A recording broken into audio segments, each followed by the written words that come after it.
Good evening, everyone. I welcome you all to this Piata function of Peeping Through Policies. Of course, as we see today, we have gathered here to primarily discuss there are multiple policies which we parallelly work on as Piata. But however, today we have chosen three of the most important ones which we felt. One would be the presentation by our very dear Chiplunkar Sahib, who will be talking about CRZ. And next, we would be having Isore sir, our Vice President, who will be talking on this latest road setback over and above, which has just been clarified. And of course, we have our empaneled very dear advocate, senior advocate, Sri Sanjay Kadamji. He would be giving us some enlightenment about what are the latest legal updates, because we keep seeing in our WhatsApp groups, एक court judgment ऐसे आया, अगला court judgment वैसा आया. So we can actually have some kind of clarities on those as well. Thank you, Sanjay Kadamji. Thank you, everyone. We also have the presence with us, our very new Deputy Chief Engineer, Shri Rathod Sir. Sunil Rathod Sir, the Deputy Chief Engineer of Western Suburbs Zone, has joined us. And of course, Executive Engineer Shri Gadge Sahib is there. And of course, Tambiwak Sahib, the Deputy Chief Engineer of City is also there. I did not see him. So we welcome you all, sir, to this August function. And we start the function, President, with your presence. I would like to call upon all the dignitaries on the dais. To begin with, I request our President, Shri Samir Hingu, the very dear, very young, the most youngest President of Piata. Of course, you must have seen him on YouTube videos and on Zoom videos. But today we see him in present. This is his first online, se zyada offline function. Thank you, President. Welcoming President. A big round of applause would always be appreciated. घर पे बैठ के ताली बजाना भूल गए होंगे हम लोग, but यहाँ थोड़ा ताली बजाना चाहिए. Then I welcome our very dear past President, Shri Sukhatme sir. Shri Sukhatme sir, the fireman, he is actually checking his website, mobile. Thank you so much. A big round of applause for our very dear past President, Shri Sukhatme sir. You'll have to pardon me अगर बोलते बोलते कुछ चूक गया है, क्योंकि TV screen में देख के बात करने की इतनी आदत लग गई है कि on actual presence of audience it's been a little difficult. But again, coming to the main dignitaries who are going to speak, to first begin with Shri Gopal Chiplunkar sir, our very dear Chiplunkar sahib. Welcome, big welcome to Gopal Chiplunkar sir. We had the CZMP after so many years, but welcoming Chiplunkar sir, he'll going to give us a lighting on that. Also, our Vice President, Shri Shashi Jadhav. He is also one of our main sponsors, Space. But that's very dear of him. You see his contribution, sir. Yeah. Shashi Jadhav sir, and the next to come is our Vice President, Shri Sandeep Isore sir. He is going to talk about the policies, also a lot of other policies which Shashi Jadhav, Isore sir, and other people are in talks with corporation. A big round of applause. Also, the last but not the least, the legal people are the most important ones. So, senior advocate Sanjay Kadamji, please welcome on the dais, sir. A big round of applause. To begin with the felicitation of the guests, or after your speech. So to begin with the function, we begin with the felicitation of our very dear guests. I request the President, Shri Samir Hingu, to kindly felicitate Shri Sanjay Kadamji with a bouquet of flowers. A big round of applause for...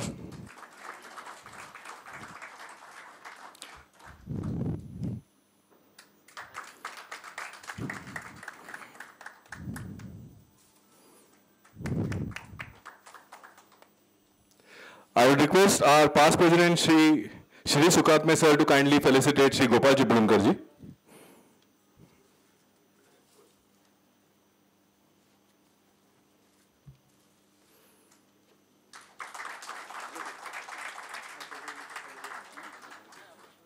But you are a speaker. Also, since Sandeep Isore sir is going to talk on the subject, we request Shri Shashi Jadhav sir to kindly felicitate Shri Sandeep Isore sir. Big round of applause for Sandeep Isore sir.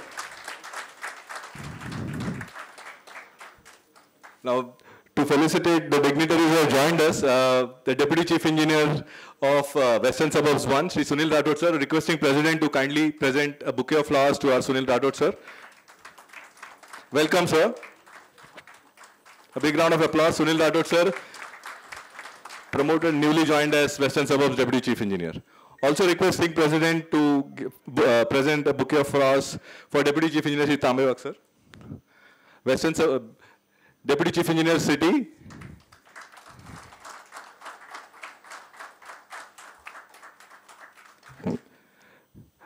Requesting Executive Engineer Shri Gadge Sahib. Sir, you are the approving authority, sir. A big round of applause.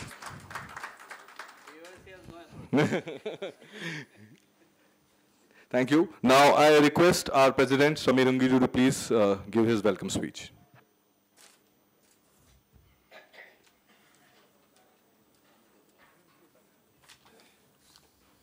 Thank you, Yomesh. Some people are still coming, so I'll wait for them. Shinde Saab, please come. Thank you, Yomesh, and good evening, everyone. This is the first offline seminar being conducted in my tenure, and I'm obliged by the support that all of you gave and showered on me. Thank you all for coming in large numbers. I would also like to thank my young team led by Secretary Yomesh Rao, Treasurer Jigar Tanna, along with Zonal Chairmen Sunil Devle, Sanjay Razdan, Suyog Seth, Nikhil Jadhav, Nirav Hingu, Suresh Gaikwad, Kaushal Chauhan, Hardik Pandit, Hiten Mota, Kevru Ved, Rita Nayak, Sumedha Joshi, who have all been working for the association for the last 1.5 years. Not to forget seniors and my pillar of strength for their guidance and support, Vice President Shri Shashi Jadhav and Sandeep Usore, Past President Praveen Kanekar, Shri Sukatme and Manoj Dubal. Thank you once again. Today's topic on peeping through policies is brainchild of our past President Shri Sukatme, who in one of our meetings said that the easiest way to connect to our fraternity would be to dissect the policy circulars that are issued by MCGM and UD from time to time. The need to understand these policies and share our knowledge with our fraternity have been PIETA's goal. I am sure today's selected topic, that is development in CRZ by our own engineer Gopal Chiplunkar, would be insightful and would clear many doubts we have on how DP 2034 will be implemented for plot falling in CRZ areas. As you all know, Gopal Chiplunkar is one of our members of EC committee for past several years and one of the best we have to guide us through this topic. Thank you, sir, for being kind enough to share your knowledge for this seminar. The second topic on latest setback notification by our Vice President Sandeep Usore is again talk of town. Who will get the advantage of 2 times the setback area will be discussed, and I'm sure he will also share PIETA's representation that was sent to Municipal Commissioner.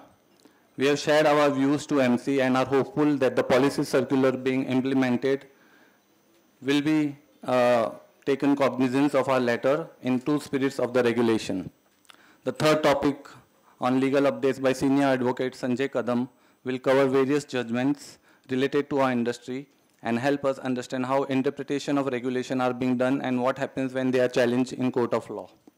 Thank you, sir, for gracing today's seminar, and we hope to gain a lot of knowledge from your presentation of various judgments. Lastly, I would like to thank MCHI and NAREDCO, who have always been supportive of PIETA's initiative. Office bearers of both the association are here today, and I thank for their presence. After the presentation, we'll be having question and answer session. Thank you once again. Request Yomesh to take it further. Thank you very much. Thank you, President Samir. Next, to begin, we have our very own past President, Shri Sukatme, the fire band, requesting our past President, Shri Sukatme, to kindly give his keynote address to the audience so that we begin with the presentation thereafter. A big round of applause for our Shri Sukatme.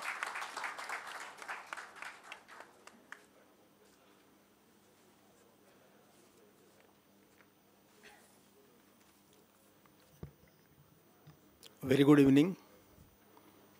All my near and dear PIATA members, PIATA friends, thank you for coming here. But main thanks go to our Honorable Commissioner Iqbal Singh Chahal, Additional Municipal Commissioner Suresh Kakani, and the Director and Chief Engineer DP Vinod Chitore, who had done absolutely Herculean task in first wave and second wave. And of course, we cannot forget the Prime Minister, who had done a hectic and marathon work of vaccination. Big applaud for all these BMC staff.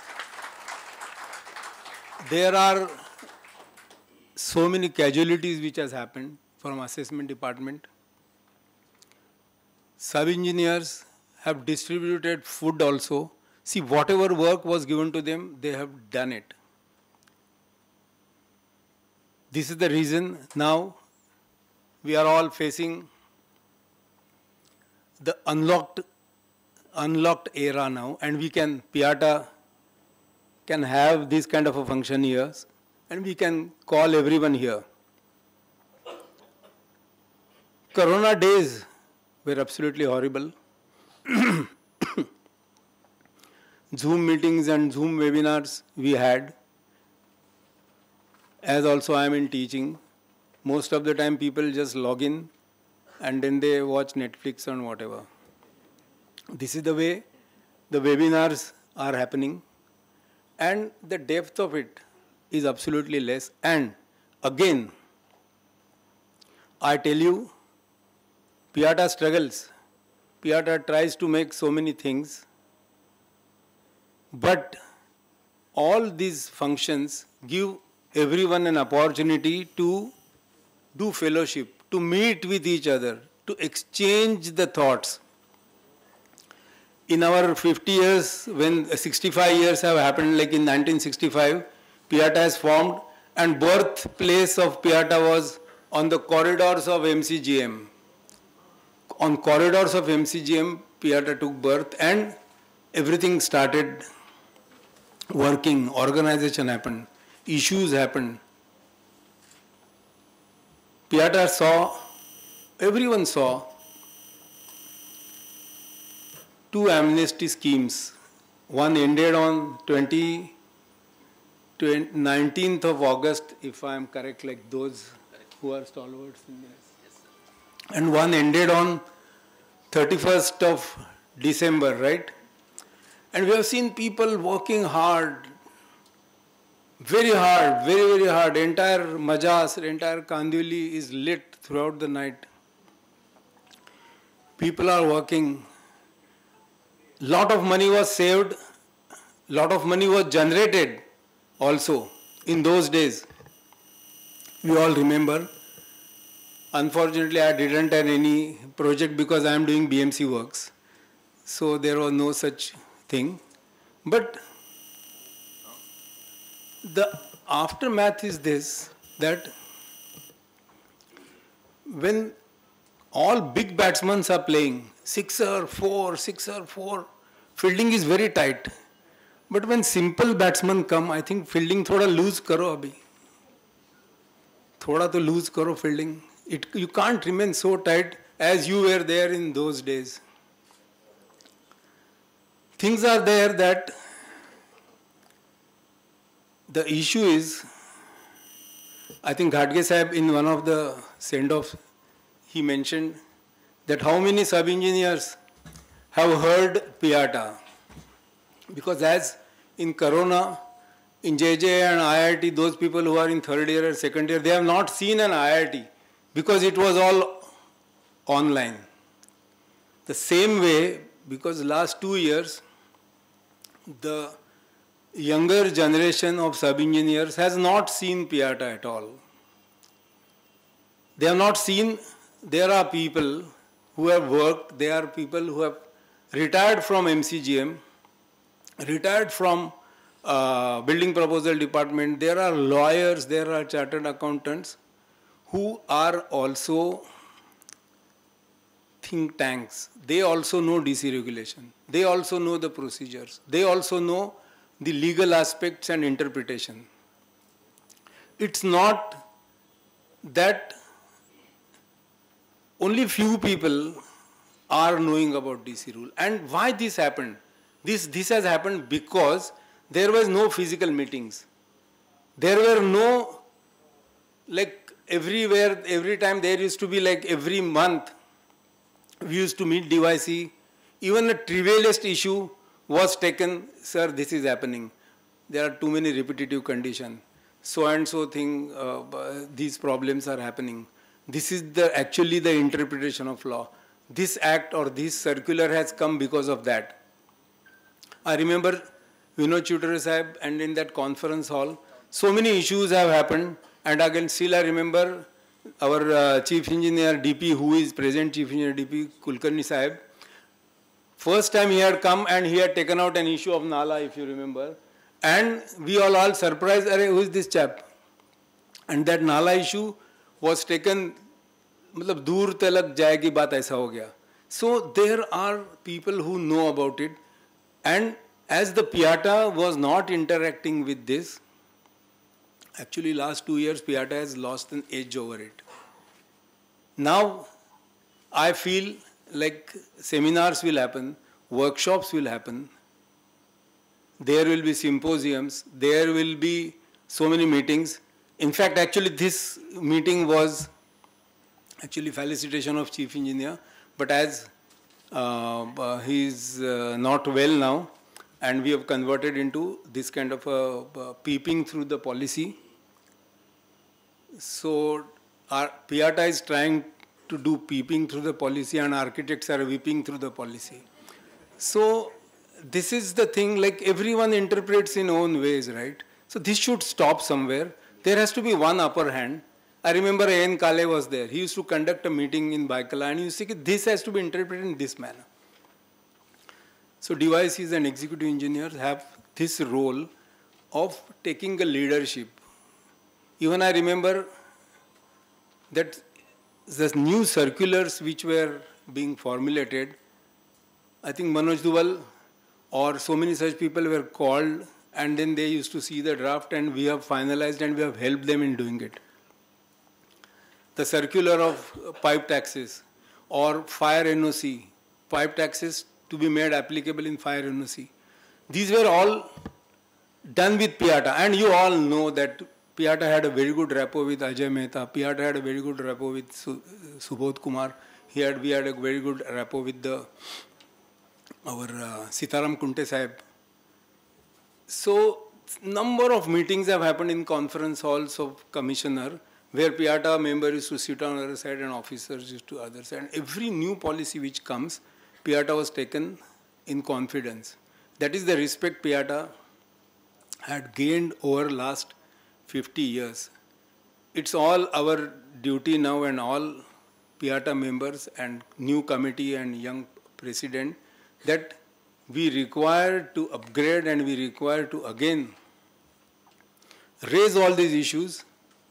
Thought this frozen Piata, which is there, nothing was happening for 2 years, and we should start again interacting with this. And with this kind of seminar, we say it's a Shubhasya Shigram. We have started now, and I hope this will continue because our next seminar is going to be on ease of doing business. There is a saying on corridors, कि अभी ranking गया तो उसके साथ EODB भी गया. It's not so. When our Prime Minister in his budgetary session he has said, Sitaraman has said, the time taken for approval it has become part of the budget. She wanted to reduce the time taken for approval. Forget ranking, whatever happening, but what is ground reality is that time taken for approval requires to be reduced. Then again, there are so many such issues are in forefront of Piata. So many pending issues we have, and we are going to have workshops on that. Like if you go to, there are so many departments like Building Proposal Department, Revenue Department, Civil Aviation Department. You take Auto DCR. Everywhere the issues have been piled up now. Delay in submission, delay in making reports, unwanted queries, refusal and looping of refusals happening, time overall taken for. So these are all the issues we have to get it on somewhere platform, and I think Piata will start taking up those issues. In CFO, immense issues are there. There are agents who have been developed. They read the plan and then they help the CFO, fire officers to issue the NOCs. This all should stop somewhere. Revenue Department is a big sea of illogical things. We cannot talk to that person to Pandharpuri laun baslela asta asa.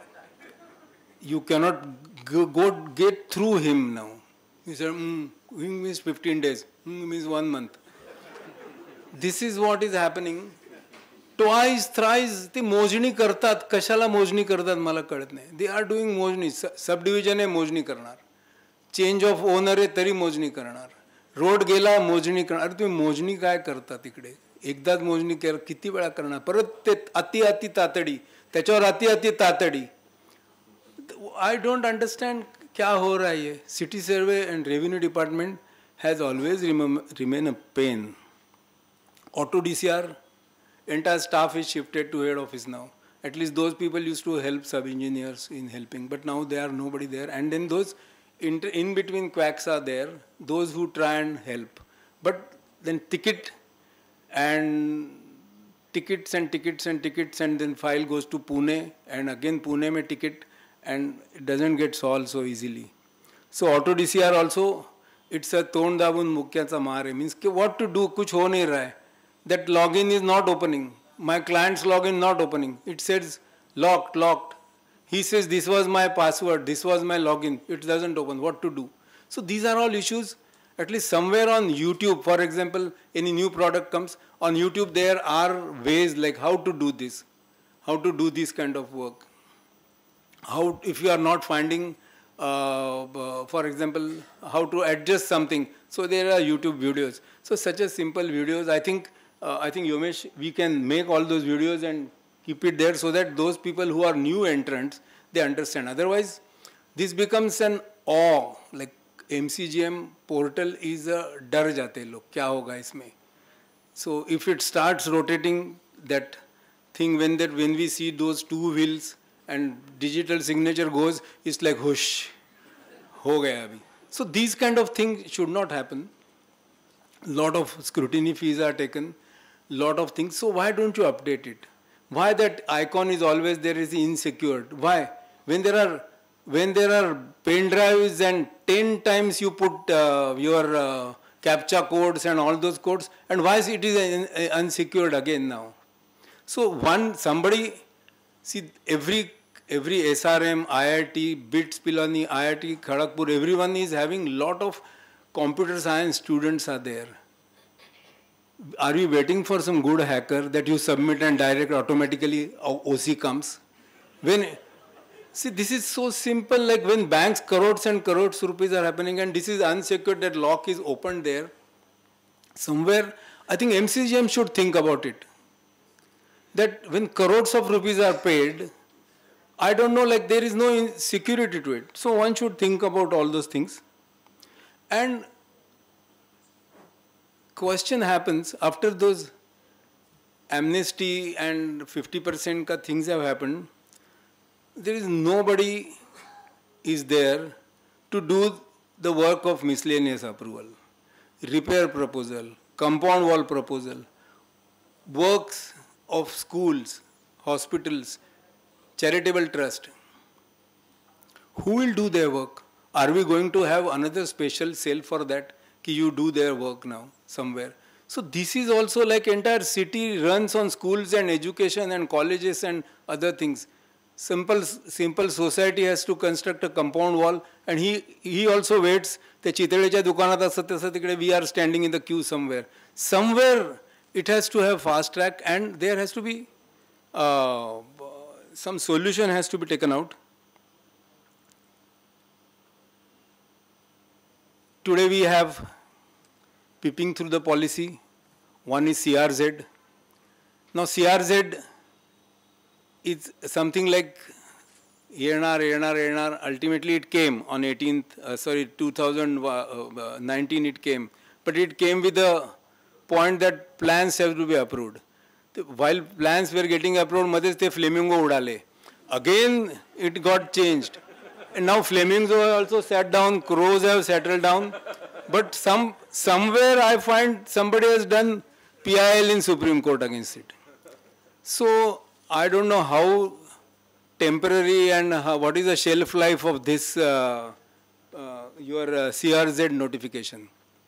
Setbacks have come means it was there already. Now again it has come and we are very happy again. So these are two things which we are going to deal with. And third is very important, is the icing on the cake. Our Mahamahim Sanjay Kadam is here. Koshari nowadays walks away without national anthem, okay? So he's there.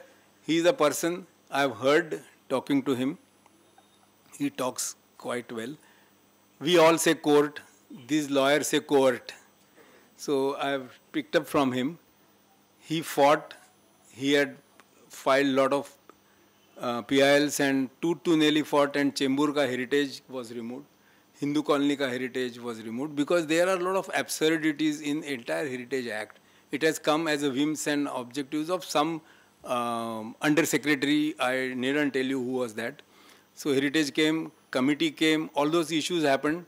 And there are a lot of absurdities, it's legally a weak section. And that is why, while doing DCPR, there are a lot of weightage we have got removed from that. Precinct, you don't require heritage committee. For category 3, you don't require, only documentation has to be done.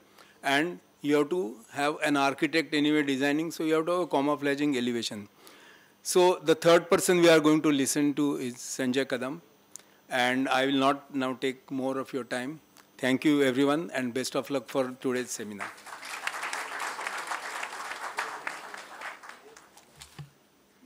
Thank you, Shri Sahib. After the fire created by our past president, Shri Sahib, we need some water. So we'll go to Chiplunker Sahib. Before that, I would like to acknowledge our sponsors, Space Age, MCHI. Of course, needless to forget, we acknowledge the presence of Vijay Tavade sir, our Executive Engineer WS1. A big round of applause for Vijay Tavade sir. It is very inspiring to see officers of BMC, of approving authorities and Deputy Chief Engineer rank who come and sit with us to understand this so that there is a further clarity when it comes to the table, the issues. Thank you so much for coming, sir. Coming back to the sponsors that have sponsored this program, I would just name them. Space Age, MCHI Naredco, of course, always supporting PIATA. I thank the MCHI Naredco EC members. Of course, TKL Infra, Flora Marble, Integrated Real Estate Advisories, and of course our engineer Vijay Goradia sir has also contributed for this program. A big round of applause for our sponsors. Okay, PIATA keeps you updated about all the things. We all know that there is a building construction environment management regulation 2022 which has come up. I'm sure Chiplunker sir would also give some guidelines on that a little bit later on. He's also an environment guy. Coming back to the introduction of our very dear Chiplunker sir, he is one of the most leading, I would say, consultant on environment and CRZ matters. He is a master's in technology in GIS and remote sensing. Needless to say, he has knowledge about the overall spectrum of every regulation. But because he did his GIS and remote sensing, that's why he has retained himself in the CRZ thing. A big round of applause for our very dear Gopal Chiplunker sir. He's going to give us what is developable in CRZ at present as per the current regulations. A big round of applause for Gopal sir. All my PIATA colleagues, all the BMC dignitaries, present as well as past, and our most beloved advocate Sanjay Kadam, who is not officially part of PIATA, but as a mentor, he is always a part of a PIATA. So please correct me if I am somewhere going legally wrong. Yeah. I think with this, I'll start with the today's presentation. Let us understand why we are here today.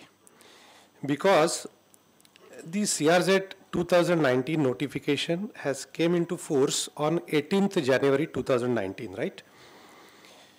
However, in that notification itself, I think there are many presentations has been done. Everybody has read the notification.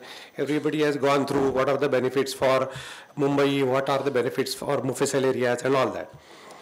However, as Sukatni sir has rightly said, the parent notification covered a specific provision like something like eating yourself own. So imagine a snake eating its own tail. So they have provided in the notification that this notification will not come into force till the plans as per this notification are prepared and got approved. So that is the reason why this 2019 notification got delayed, and now we are in the month of February 2022. Now as per the maps for Mumbai, as per CRZ 2019 has been approved. The approval letter has been issued. As rightly said, the approval letter issued by the ministry was something like IOD. The approval letter said that you have to recorrect the plans and superimpose a flamingo layer on that. So that was also incorporated. And now the final signed copy of the plans has been uploaded on the website in the last week. So now there is no further notification required, and the CRZ notification 2019 and all its provisions are automatically applied only for Mumbai and its suburb. Now if you ask me what happens to Thana, no, it is not applicable. If you ask me what happens to rest of Maharashtra, it's not applicable, because the same clause that plans based on that notification are not prepared, or they are prepared but not finally approved. So with this, now I'll just quickly summarize the 2019 notification and straightaway go to the clause 3, if you are reading the clause 3. Because after these maps were uploaded, all the press news were saying that the CRZ has been blanketly reduced to 50 meters. So I think there was an error in that. It has not been blanketly reduced to 50 meters. It has been reduced to 50 meters only in case of bays, creeks and tidally influenced water bodies. So as far as seafront is concerned, the CRZ remains 500 meters as it is. So in Mumbai, if you see all our Arabian Sea, then on the Manori side, as well as the Arabian Sea downwards. So all that the CRZ limits is 500 meters for Juhu and all. However, there are two bays identified in case of Mumbai. That is, one is Back Bay and one is the Mahim Bay. For that, the CRZ buffer has been reduced to 50 meters. And for all other creeks like Thana Creek, Malad Creek, Manori Creek, Maul Creek and all its creek outlets, it will be 50 meters or width of the creek, whichever is less. I think I have covered here almost all the points first. Now, yes, there were many queries. Once the plans are approved, whether the notification or the approval of the plan specify that now in CRZ 2, there is no necessity, whether there is any necessity of going back to MCZMA for getting the permission.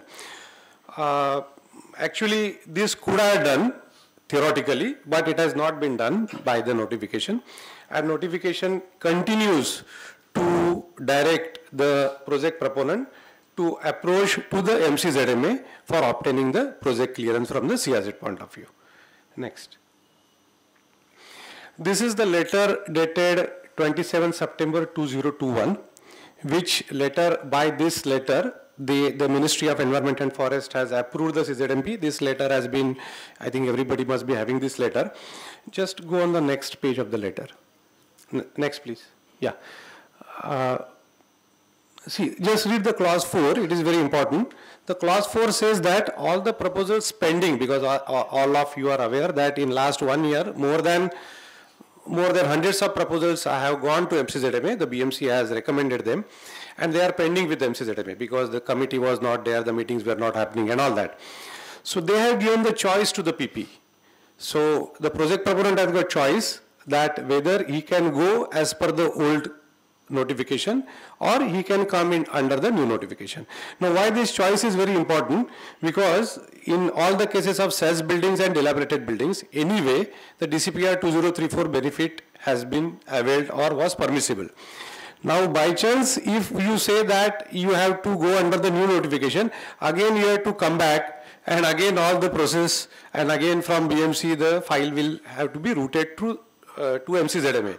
So it is not necessary. You can simply at a time of presentation, you can say that, okay, my building was a SEZ building, my proposal is pending with the MCZMA. Of course, it has to be pending with MCZMA, not with BMC. So since the proposal is pending with the MCZMA, so I would like to go under 2011. And I think that's fine, because there is no change in the FSI parameters and all that. The FSI FAR as on as on the date, is eligible in case of dilapidated and cess buildings. Next slide, please.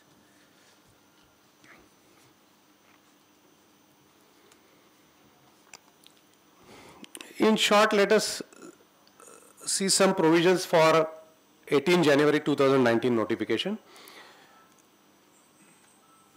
Here, in what areas we will get the advantage that I have listed. Like in Mahim Bay, Back Bay, all creeks, Malad, Manori, Thane, Miti and all creeks, there the CRZ width will be reduced from 100 to 50. In all CRZ2 areas, FSI and FAR norms as applicable on 18 January 2019 shall apply. Obviously, luckily, our DCPR 2034 was approved much prior to 2019. It was approved somewhere in 2018, right? Somewhere May 2018 or so. So, yeah. So that's why the DCPR 2034 shall apply in CRZ2 areas. So there is no much ambiguity as such, at least for suburb. City, there are some ambiguities that will come later. I think I have covered that in point number 3. Any modification or amendments after 18 Jan 2019 will not apply in CRZ2 areas. I think in Island City area, there are some modification in case of cess buildings, wherein some additional FSI advantage has been accrued, but I think that will not be permitted in CRZ2 areas.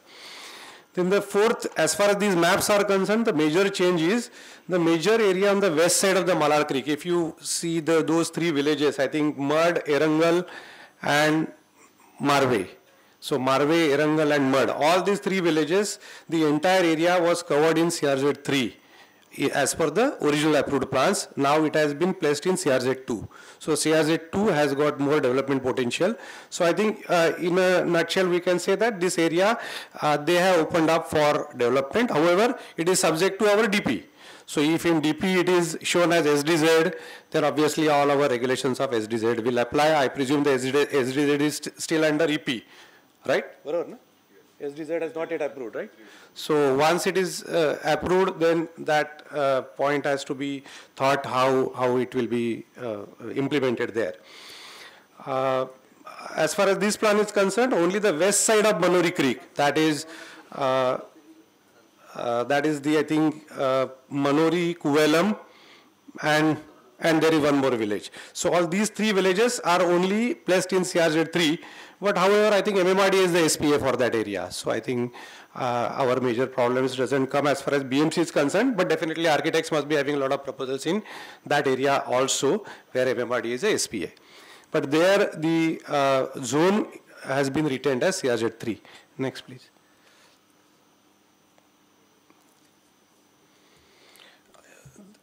I will go quick as far as this is concerned. Actually, why this slide has been covered, let me tell you in brief. Because during discussions, there were, I got some feedback that whether these maps, whatever the CZMPs have they prepared in a proper scientific way or not? Or they are just prepared, just for the namesake they are prepared. So as far as I know, they have not prepared for the namesake and like that. If they have taken the base map as a Survey of India topo sheet, I think WGS 84 datum and the projection system, that let us not go into deep, that talks about the earth ellipsoid surface and what is the best fit ellipsoid and what is the projection system. That is UTM, Universal Mercator System, that I will show you in the map. It is written, what is datum and what is projection system. All this is just to explain that these CZMPs are not casually done, and they are done in a very scientific manner. Rather, one step ahead, I would tell you, because these CZMPs are having the coordinate system, and they have been done on WGS 84 datum, our Google Earth is using WGS 84 datum. So these CZMPs fit accurately on Google Earth. Correct? So if there is anything wrong, you can catch CZMP, that this is the site situation and the CZMP shown is wrong. As against our DP what we have made, we have not used the coordinate system. So DP, if you want to prove it, it is not that easy. So site survey, if you want to do it and you want to put it on the Google Earth, you can't do it that easily. It is very difficult. You can do it, but you have to take a lot of pains in that. Here it is pretty easy. So challenging CZMP is very easy comparatively, and that's why they have done a lot of efforts in that. They have not done any casual work like that. Next.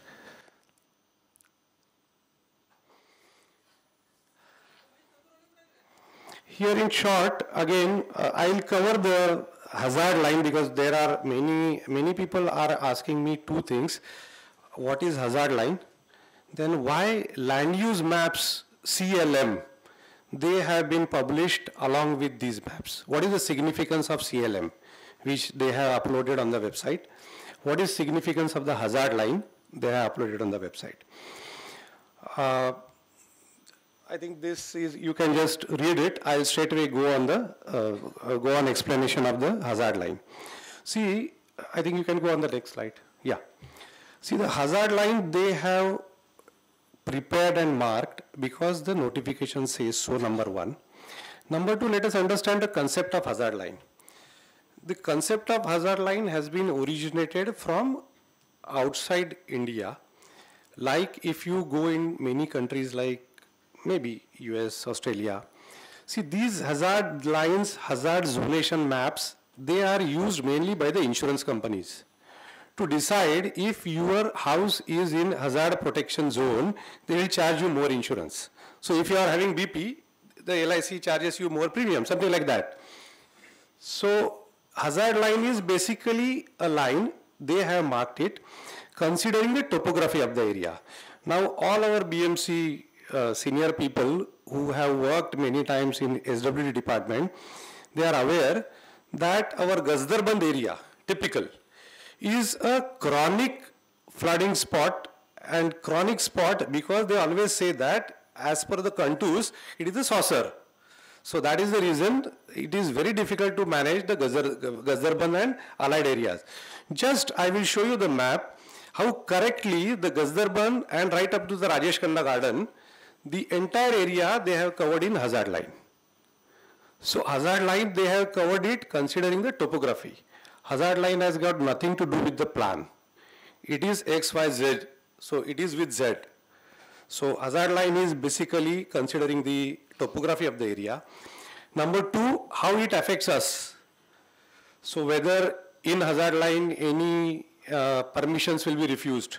No, because if you read the notification, the CRZ has been defined only up to 500 meters. In places in western suburb, the hazard line has gone up to 3.5 kilometers. So that's fine, no problem. So CRZ will remain only up to 500 meters. Hazard line, they have given an additional data to you that this you have to use it for disaster management. I think they have, the CRZ notification might have overstepped in a overzealous way in order to protect the coastal environment and coastal people, that in case of any flooding, in case of many, major tsunamis and the like things, the areas which are really prone to flood. So you should be able to take at least some precautionary measure either in planning or at least in a disaster management way. So that is the only concept of hazard line. It has got nothing to do with granting or refusing the permission. So at the most, one can think of the solution, something like you can put a stilt over there as far as possible so that the flooding won't happen. So something like that. So some solution as a planner we can make in our own building designs. So it has got, according to me, it has got no ramification directly on the approval process, because even MCZMA is not giving any ramification to the approval process as far as hazard line is concerned. Next. Now I think quickly we will go as per the to the map provisions. This is the approved CZMP. I have taken purposely the western suburb. If you see, this is the Mahim Bay. Here from this point up to this point, it is completely 50 meters. Then now here it all goes 500 meters. Now these are what are the pink areas. They are all CRZ2, right? Let us go next slide, please. See, now I just split the slide. Now, any architect first sees whether it is approved, whether any map. Once he sees the map, he is interested in who has signed it, whether it is approved. So yes, it is signed by 4 people, and they are all at central government level. So it is signed and approved. So it is authentic map, and we can rely. Next.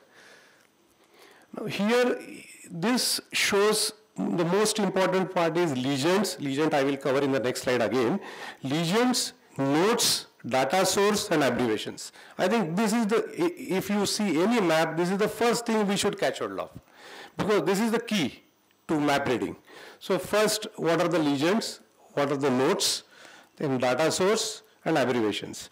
Now here, I think note you can very clearly read on that. The important note is only the 50-meter buffer zone from mangroves, which they are classified as a CRZ1, and here they have said that 50-meter mangrove buffer zone is provided both for government and private land. That is fine. This is CRZ1 area classified as, now here, this is very important note. The CRZ1 areas further classified on land use map and CZMP map shall be read along with the coastal land use map, which I was saying you. That is why they have used the CLM maps also. That is coastal land use map. I will come to that. I will show you one coastal land use map also. Next, please. Here they have given the grids, how the topo sheet gridding has been done for the entire Mumbai. Let us not go into that. Let us go straight away our area of interest. That is CRZ categories and color code. So it is CRZ1A, ESZ, 50-meter mangrove buffer zone, intertidal areas. CRZ2 is pink. This is very important. It is NDZ within CRZ2 of Greater Mumbai.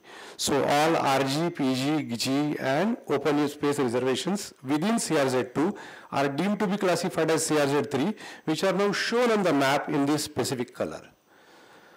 This is again no development zone, that is for no development zone of CRZ3, 0 to 200 meter, or that is first NDZ. And again this is 50 meter to 500 meter from STL CRZ3A. That is again not useful for Mumbai, it is for other areas. CRZ4, it is nothing but the actual water body. Next. Again these are the legends. This also you can go through it. Next. Yes, now I think this I have zoomed it. Now here you can see this is the 161 layout. So if you see, this is the CRZ1B, this is the intertidal area, these are the mangroves, right? Then the mangrove buffer zone, you have to still zoom in, then only you can see the mangrove buffer zone. And after the mangrove buffer zone, this is the CRZ2 area. All these patches which you are seeing, these must be the RGPG reservations within this CRZ2 area. So that's why they have categorized and shown as CRZ3.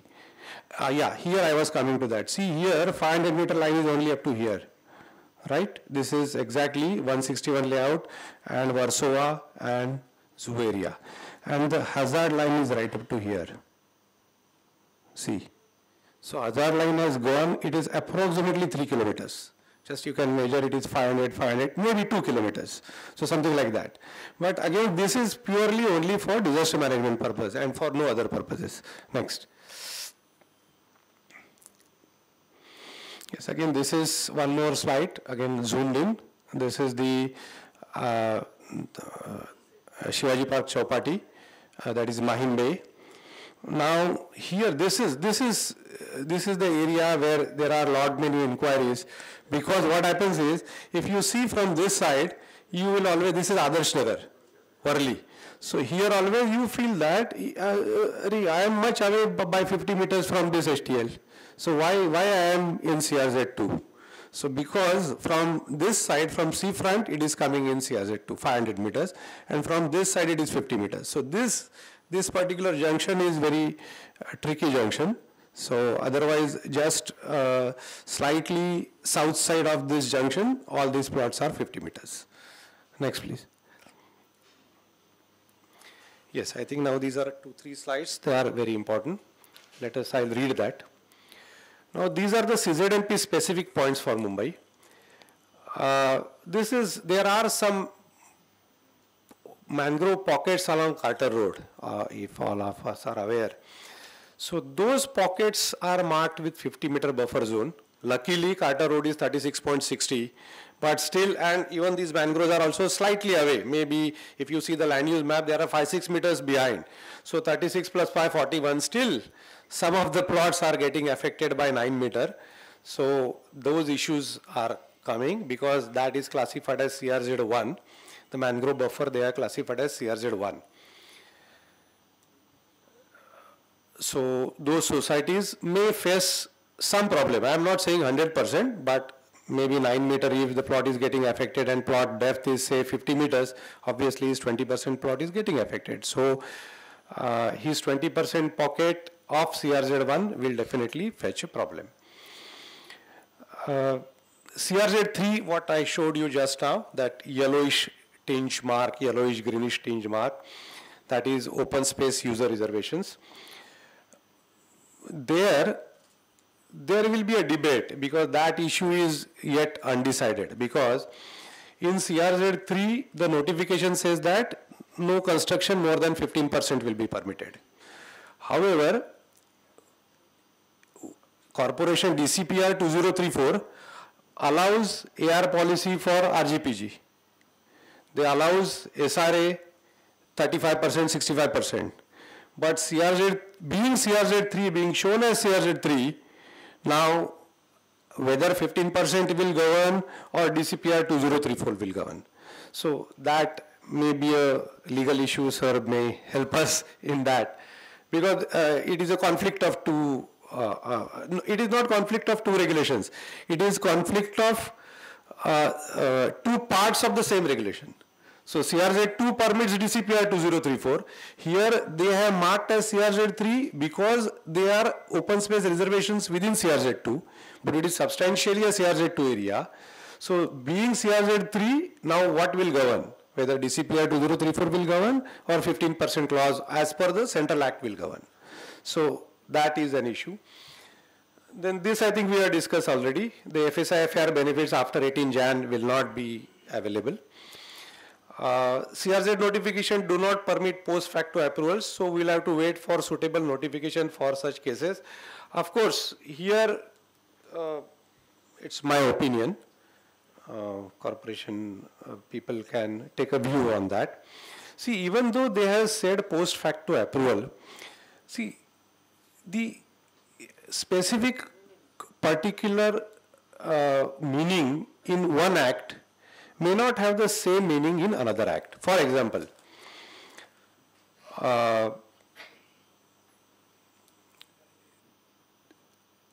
in corporation, if the internal wall is changed without a permission, see if there was this type of internal wall and you have demolished it and changed it, something like that. So that becomes a regularization, right? Even the internal wall you have constructed without permission, right? But same thing, internal additional alteration, the CRZ body has already directed us that for such internal additional alteration don't come to us, right? So they are not bothered about internal additional alteration. They are basically bothered about the outer part and the total construction area. So there may, some cases may happen in future that there are maybe some internal changes, some floor beds have merged, but the floor bed was constructed, which is as per the approval of MCZMA. So whatever MCZMA he has obtained in past permission, but some void he has covered, So if such things are concerned, it may amount to a regularization as per the BMC, but according to me, it will not amount to regularization as per the CRZ. So of course, that has to be thought and decided, but according to me, it should not be said as a post facto approval and it should not be covered under this. Of course, yes, if somebody has got say 3 floors approval and he has added 1 floor on that, obviously that will be covered under this.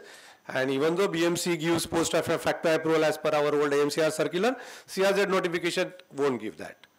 and we'll have to wait for some scheme or some notification to come from Delhi to that effect.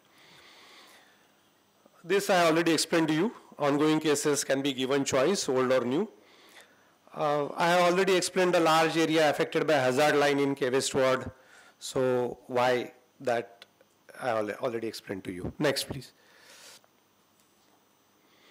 I think this is a specific provision of the notification. Even part of the plot is also affected by CRZ1, even by the mangrove buffer zone also.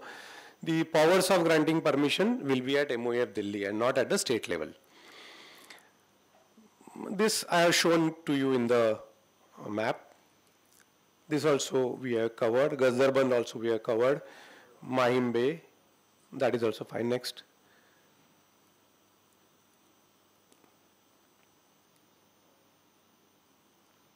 Yes. Now here this is a very typical provision. This we already debated. This is a specific provision. The notification says that the mangrove buffer zone will not apply for the mangroves located on private lands. Now, theoretically, majority of the mangroves are on the government land, either on the collector land or on the BMC land. There are hardly any mangroves on the private land, but yes, if in the map, if any specific plot, now if you, we are all the architects and you have got the clients, and if you happen to know that your client's property is getting affected by mangroves buffer zone. So if you have to find out if that mangrove adjoining to your plot or within 50 meters from your plot is located on the private plot, then you can represent to MCZMA that this mangrove buffer as shown in the map is incorrect because they might not have checked the ownership of that mangroves, and the notification says that the buffer zone shall not apply for the mangroves located on the private land. So with that, I think that buffer zone the decision can be taken by the authority. This we already covered, RGPG in CRZ3 areas, we already covered that. Next. Yeah. I think this should be the last slide. This is the coastal land use map. Now see here what they have done is, they have given the land use map right up to the hazard line. So they have purposely done that right up to the hazard line. The land use per se, which we consider as a land use in BPDP, the ministry considered land use, there is again the same thing, the same word, but different understanding by two different authorities. We always talk about ELU, PLU and all that while preparation of the DP. Here they consider land use means actual land use. So what is there on the land? So whether it is residential or whether it is thickly populated or whether it is industrial or like that, whether it is a scrub land, something like that. So if you see this nomenclature here, you will come to know what land use patterns they have shown. And again, this land use map shall be used mainly for the purpose of disaster management, because they have given this map right up to the hazard line. So theoretically, as far as approval part is concerned, this map shall be used just as a, you can say, reference map. So basic map is a CZMP as far as approval process is concerned. Next. I think, yeah, next. I think I will stop with this. I think I have taken more than 20 minutes. Thank you.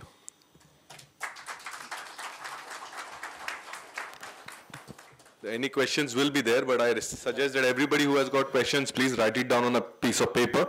We will be collecting your questions and we'll be happy to answer them at the end of the session. Going back to the CRZ norms, we had a great insight on the current development permissible in the CRZ norms. And we all know that luckily 18th of January 2019 and our DCPR came on the sanctioned on 12th of November 2018. नहीं तो हम लोग फिर से 1991 जैसे होते 19 February और 25 March में हम अटक ही जाते TDR बंद ये बंद. Having said that, good part about this is that road setback over and above जो आया है वो 13 November को suggestion objection आया था. Sanctioned on 18 January was road setback over and about unlimited.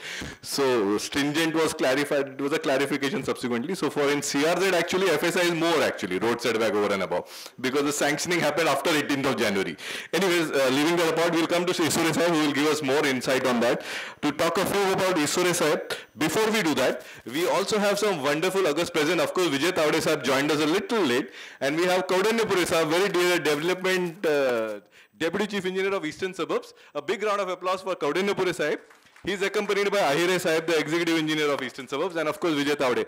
I would request our President to please felicitate first Deputy Chief Engineer Kaudanyapuri Sahib with a bouquet of flowers. Kaudanyapuri Sahib, we request you to kindly grace the stage and accept a small bouquet of flowers. A big round of applause for Kaudanyapuri Sahib, Sajjay Kaudanyapuri Sahib.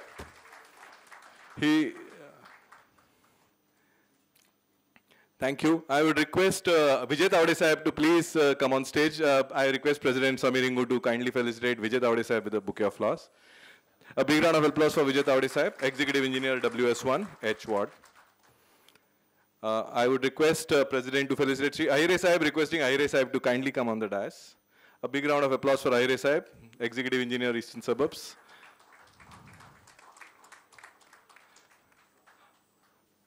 I think the building proposal department did a great job. I believe we have worked with them till 12 in the night also when there was that deadline. So a big round of applause for all the MCGM officers in building proposal department. Coming back to Sandeep Isure Sahib, he is also an ex-BMC officer. And to speak with, he is a BE gold medalist. He has done his masters in engineering and environment and also pursuing town planning masters. We will listen to him about currently only the latest setback modification.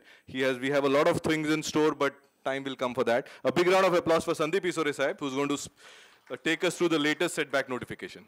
A big round of applause again, please. Thank you. Namaskar. Good evening, everybody.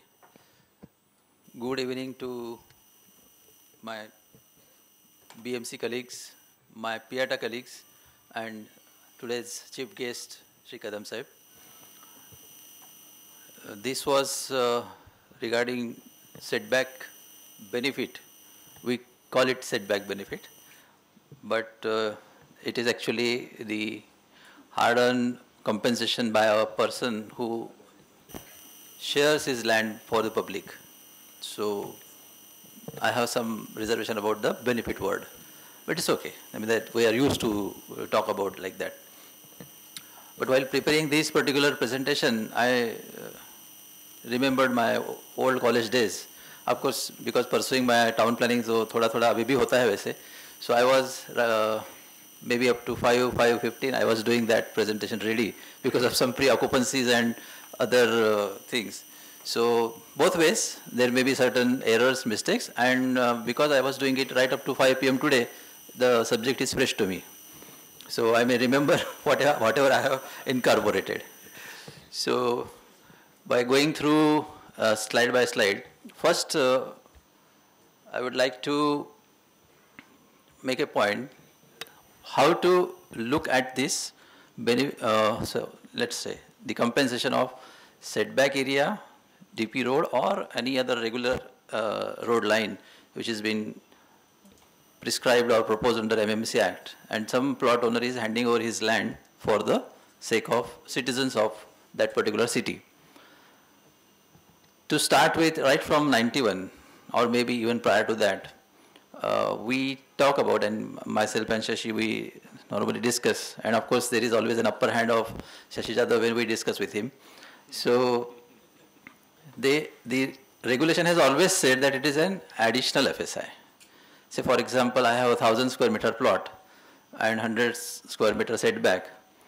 So normally the one who doesn't have a setback will get FSI benefit of 1,000 square meter. And what we get when it comes to a person who has his plot with setback as 100, we will make his plot first 900, give him that benefit of 900, and then give him his 100 benefit back, and we will say this is the additional FSI.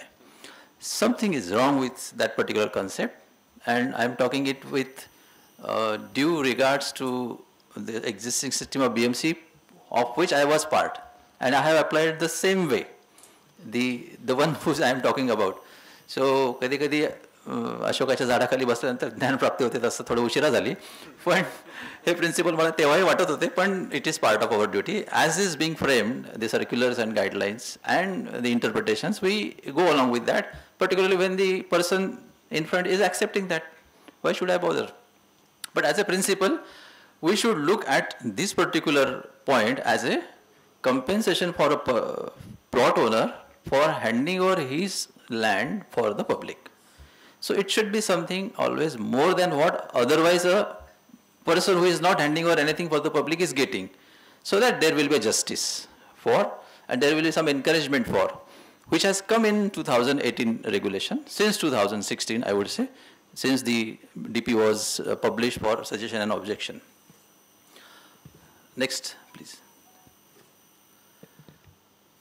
So this particular presentation is regarding that 24th November 2021 final sanction notification regarding what should be the compensation for area under setback for road widening or DP road or regular line prescribed under MMC Act. So it says that the benefit or the compensation will be FSI equivalent to TDR as per table 12A of regulation 32, which will be permitted over and above the permissible FSI as per column 7 of table 12 on the remainder plot, but it should not exceed, there is a cap on that, it should not exceed 1.25 times the permissible FSI as per table 12, column 7 of table 12. So as usual, because we at architect side or BMC side, we are used to read such long statement and then come to conclusion, because we read 3-4 times, and then, so for making it easier, I have made the subsequent 2 slides. I have tried it because it was my own understanding was being developed. So next slide please. So what I was thinking, yes, the FSI normally or in general is governed by regulation 30 of table 12, table number 12 of regulation 30. There are columns of basic FSI zone, then additional FSI by paying premium, all those things, and it varies with the width of the road, for which is abutting to that respective plot which is under consideration. So as per table 12, there are 3 FSI: zonal basic FSI, additional FSI on payment of premium, and admissible TDR. The total of these 3 is given in that column number 7 of table 12, which the regulation is talking about in the previous slide. So if it is 12 meter road, in above it is 2.2, so 1.25 times 2.2 on that net plot area. This is what I could understand, and I have written that in this particular statement, that the setback compensation or the compensation for that setback area will be an FSI equivalent to TDR, not the FSI index on that area. It is the TDR extent that I will be eligible as per regulation 32. That much FSI will be granted for that setback area, and which will be over and above the total permissible FSI on remainder plot as per table column 7. And third catch is it should not be more than 1.25 times that FSI. So again I have tried to reanalyze that. Next slide please. I have done just when we were doing while studying our BE or even 11th and 12th. X आणि Y. समजा त्याचं वय X आहे आणि दुसऱ्याचं वय अधिक 2 आहे, X अधिक 2 आहे, तर ते Y म्हणजे किती, त्याप्रमाणे मी ते करायचा प्रयत्न केला आहे. मग मला असं वाटलं की नाही, हे आधीचं जे सांगितलं ते जसं सोपं होतं हे जरा कठीण वाटतं, पण तरी करून बघूया, आता केलं तर वाचायलाच पाहिजे. So if the plot area is A and as per regulation 30 say zonal basic permissible FSI is B, additional FSI is C, and admissible TDR is D, then total of these components as per column 7 will be E, which will be B plus C plus D. And if the setback area or area under roads as per DP or MMC Act is F, if the area under setback is F, so FSI equivalent to TDR as per regulation 32 in lieu of road widening is G, because it is 2 in suburbs, 2.5 in city, so it may be something that. So what is the overall FSI permissible on my plot? It is A minus F, that is net plot area. A minus F is the setback area. So I am getting net plot area into E, which is the total of zonal FSI, additional FSI, TDR. So this is my FSI potential of zonal, the net plot area. And over and above I am getting the TDR, FSI equivalent to TDR on that particular F area. So if that G is 2 into 2, or 2.5 into 2.5 to that F. This is what is my permissible equation. But there is a catch that it should not be more than, so that means that H should be less than or equal to 1.25 times the permissible area on the net plot as per column 7. So these are the 3 ways of the same thing for which I have taken your 5 minutes. So next slide please. So for making it more easy, which is we always do, we make an illustrative example, which I always feel कि we on both the sides should try and do, make one example while drafting any circular, any regulatory part, any provision.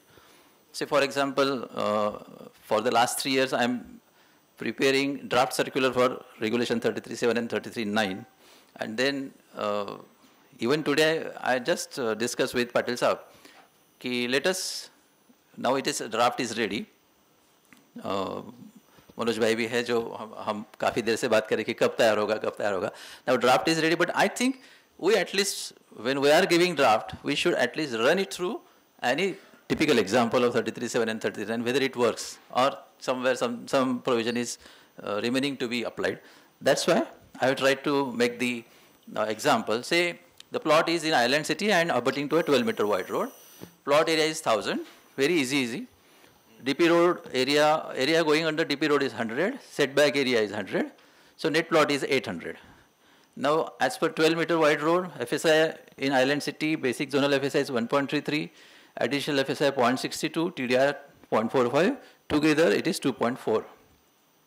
2.4 on net plot area, 800, 1920. Next slide please. Now out FSI equivalent to TDR. I am making use of the same language because that is very boring language. If we use it 3, 4, 5 times, probably it will be a known language. So FSI equivalent to TDR permissible in lieu of handing over land under setback area and DP road over and above permissible built up area as per column 7 of table 12 of regulation 30 will be, so total area of setback plus DP is 200, 100 plus 100. Now extent of TDR as per table 12 of 32 for Island City is 2.5 times. So I will be getting permissible built up area as 500 as a FSI in the form of TDR benefit. So that 500, when I compare with the FSI permissible on net plot area of 1920 is 26.04%, but I have to restrict it to 25%. So I have restricted it to 480. 480 is added to 1920, the net plot area. So overall FSI is 2400 on that 800 net plot area, and 20 remaining my TDR benefit. I can use it within the cap or I may sell it somewhere outside. This is what was there as an illustrative example. I think it will make life simpler, at least for we as newcomers. Then next slide. The next example is suburbs. क्योंकि बहुत बार हमारी PIT में meeting होती है, आप तो सिर्फ city का सोचते हो, सबब के बारे में सोचते नहीं, आप 33.7 में वो डिवाइडेड बाय एफएसआई कंज्यूम क्या करते हो, सब ऐसा ही है. तो फिर मैंने सबब का भी एग्जांपल लिया, may be a repetition. Same plot area, same DP road area, same setback area, same net plot area, but now on the same width of the road, FSI permissible in suburb is less. So zonal FSI is 1, additional FSI 0.5 and TDR 0.7. So it is 2.2 rather than 2.4. So now permissible built up area is 1760. Next please. Again I have total setback and DP road 200. Now the benefit of FSI in the form of TDR is 2 times. So 400, which is 22.72% of 1760. So entire area will be allowed to be utilized on the same plot, and something which is to be consumed in the cap or sold outside is nil. So that is how the two examples. Next. With this journey, we have seen what is the provision, what are its repercussions, how the FSI will be permitted, but to whom it should be permitted, to which proposals. Of course, new proposals here onwards, it is for sure. To check out whether it is permissible for some old proposals also, I have gone through the chronology of this over and above. Ever since this over and above terminology has been used, I have captured that. It was not there in 1991, but of course, as we discussed with Shashi, it was never to be on net plot area is not written in the regulation. It was our means when I am considered as a ex-BMC. It was our way of interpreting that, and we have very concrete circulars and guidelines based on that, which has been upheld by the UD department also. So we have made the application in that way. So I have started that chronology from 27th May 2016. It is for the first time that the provision of that proposed draft DCPR 2034 Regulation 30A3A was as below. I have just highlighted the subject. Additional built-up area equal to area of land. It was not 2 times or 2.5 times, equal to area of the land, over and above the permissible built-up area as per column 7 of table 12 above. So it came in on 27th May 2016. So this probably should be the datum line. Next. Second came in 16/11/16, the famous notification when the regulation 34 of DCR 1919 was comprehensively revised, modified by the state government, and we have made a long elaborative guideline policy. We means the BMC have made the long elaborative policy perfectly maybe a year after that in 2017, because the policy was so elaborative, it took a lot of time, lot of consideration, lot of consultation. So that particular notification dated 16/11/2016, the clause 5.41, 5.4.1, it provides that notwithstanding anything contained in any regulation, the total maximum permissible built-up area and utilization of TDR on receiving plot are subject to road width as prescribed below, and there was a table below whereby by virtue of road width the various kind of FSI were permitted. So first time it came in 2016 after the draft DP.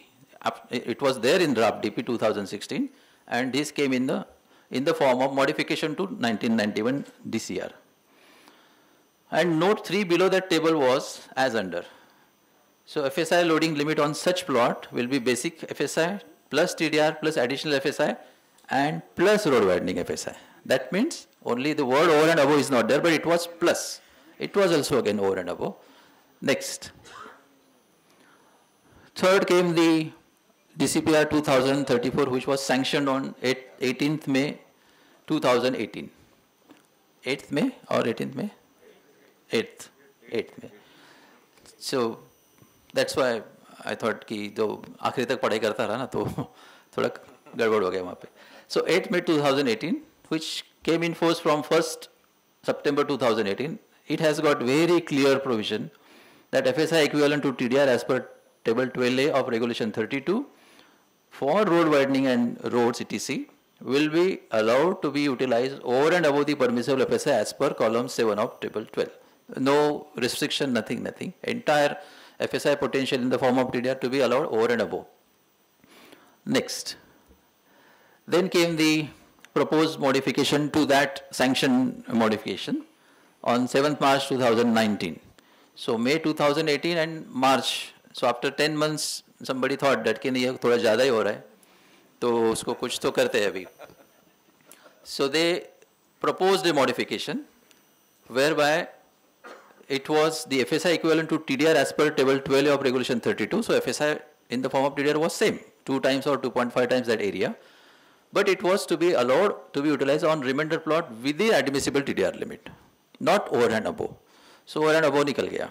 निकल गया means proposed किया कि no, it should not be like that. And then there was some corollary कि if while doing or making it use within the क्या उसके बाद में भी रहता है तो चलो दे दिया आपको. फिर वहीं के वहीं in addition to the FSI permissible as per column 7 of table 12, it will be over and above permissible. But more or less, sabka over and above FSI for the time being, because it was proposed modification. So here I have one question or one point for Kadam sir, ki what we feel when a sanctioned DP is operative and there is a revision of entire DP, which consists of DP, DCR also. So whether at that time the draft provision has to be given importance over the existing, so that stringent should be applied, or for when the DP or DCR is sanctioned, it is operative, and one or two regulations are being proposed to be modified, at such instance shall also be the stringent of the two shall be taken, because it is not an entire DP, it is not a DCR. So whenever, sir? Sanction one. So whenever you get a chance, you please clarify that to us. So पढ़ाई करते करते ये मैंने सोच के रखा था कि मैं आज पूछूंगा सर को. So anyway, but because that is a practice in BMC as of now, yes. So we applied the stringent one. So from 7th March, next slide please. From 7th March, we started to calculate FSI like this. So we restricted ourselves on 1760. ये वही slide है, सिर्फ वो दो slide में था तो एक स्लाइड ही कट हो गया मेरा, जो नेक्स्ट ओवर एंड अबव का था. And then I have written that FSI equivalent to the extent of TDR in lieu of setback area and DP road was allowed within cap of total FSI 2.2 permissible as per column 7 of table 12 of regulation 30 in view of proposed modification dated 7th March 2019, considering a stringent of the two. Okay. Next. Then came the sanction modification, because of which we are gathered here and discussing that particular issue. So from 24th November 2021, the over and above is permissible only with a rider that it should not be more than 1.25 times. Next please. So what we feel, let us, abhi chance hai to apni feeling bhi pata nahi chahiye.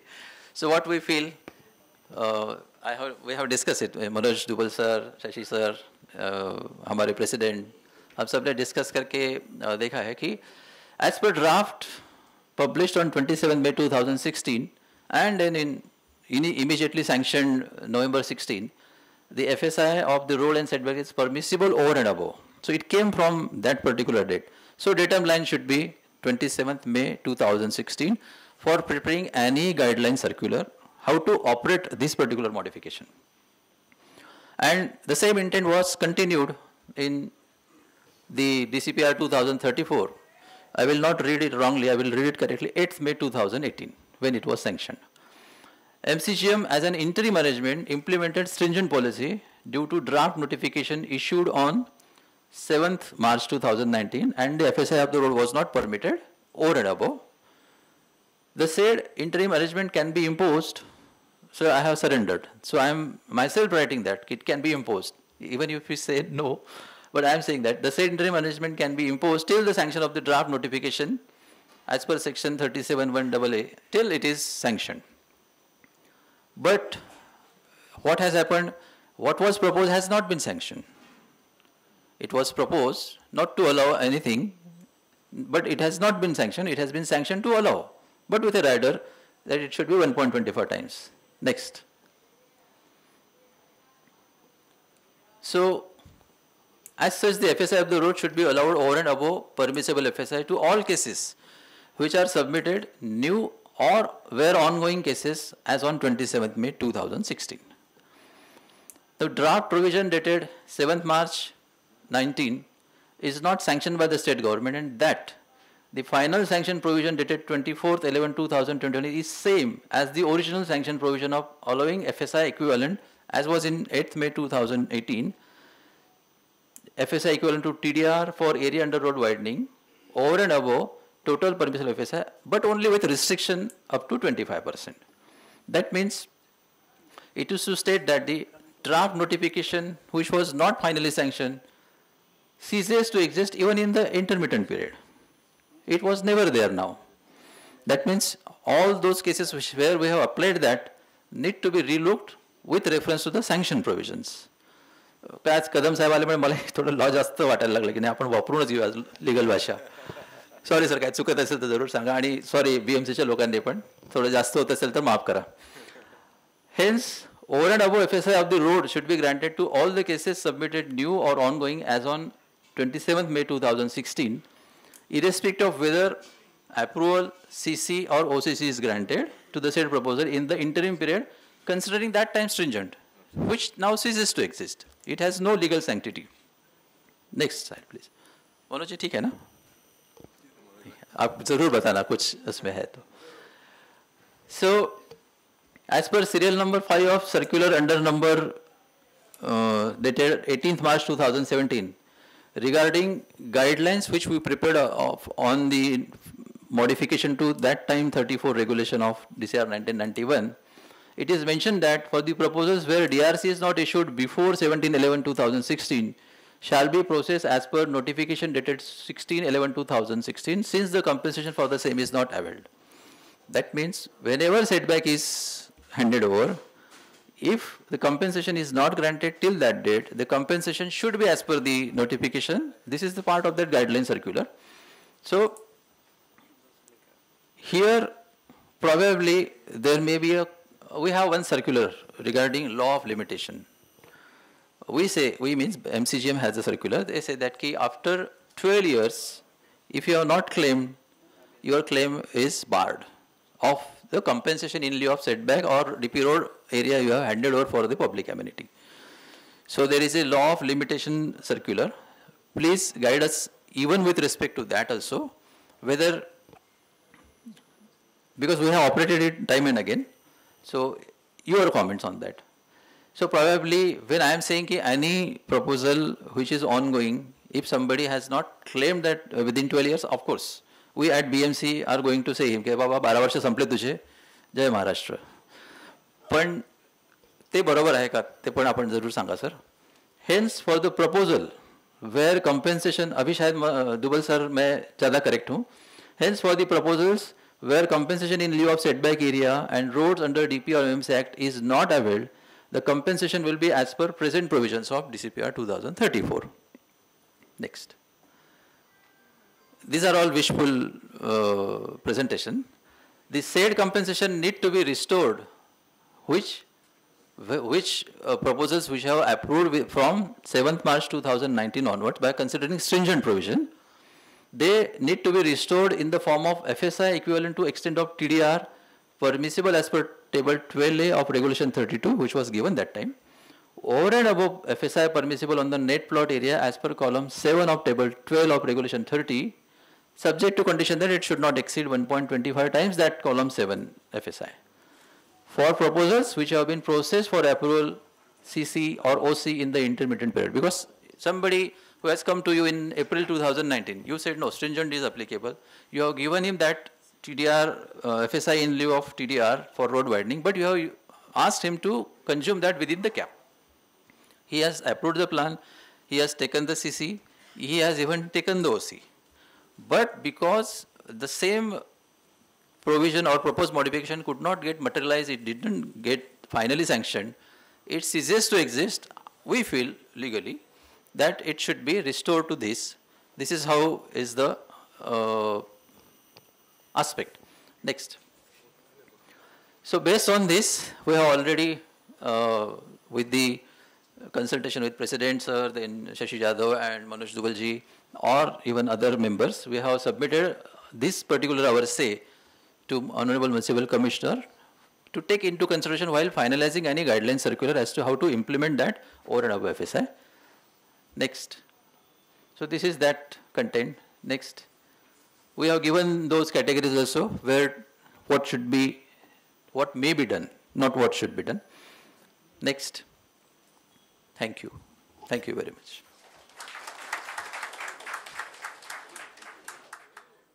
Thank you, Isore Sahib. इसीलिए मैं बोल रहा था CRZ में road setback is not 25% cap because that has come in later on. Nevertheless, thank you, Isore Sahib, for a wonderful, very clear, distinct provision. मेरे को ऐसा लगता है 27 में भी मांडवली वाला है. Shashi Yadav was saying here कि किसी को भी देना चाहिए, जिसका भी चालू है उसको देना चाहिए, even 1974 का है तो उसको भी दो. Why not? कहाँ लिखा है कि नहीं देना चाहिए? We were just discussing on those lines. But nevertheless, I think a wonderful presentation, of course. After two great stalwarts giving on CRZ development and the road setback over and above, very clearly the notifications, etc. Before that, again, we have certain dignitaries who have joined us.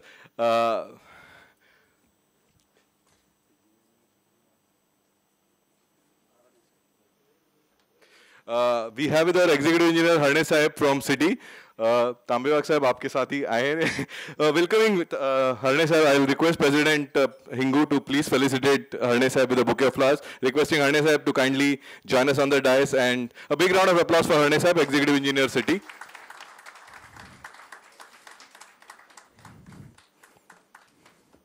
We also have with us Undge Sahib. I failed to find him, but Undge Sahib, sir, please, Undge Sahib is definitely requested to join us on the dais, with requesting President Samir Hingu to offer him a bouquet of flowers. Thank you, Undge Sahib, for joining us. A big round of applause for Undge Sahib.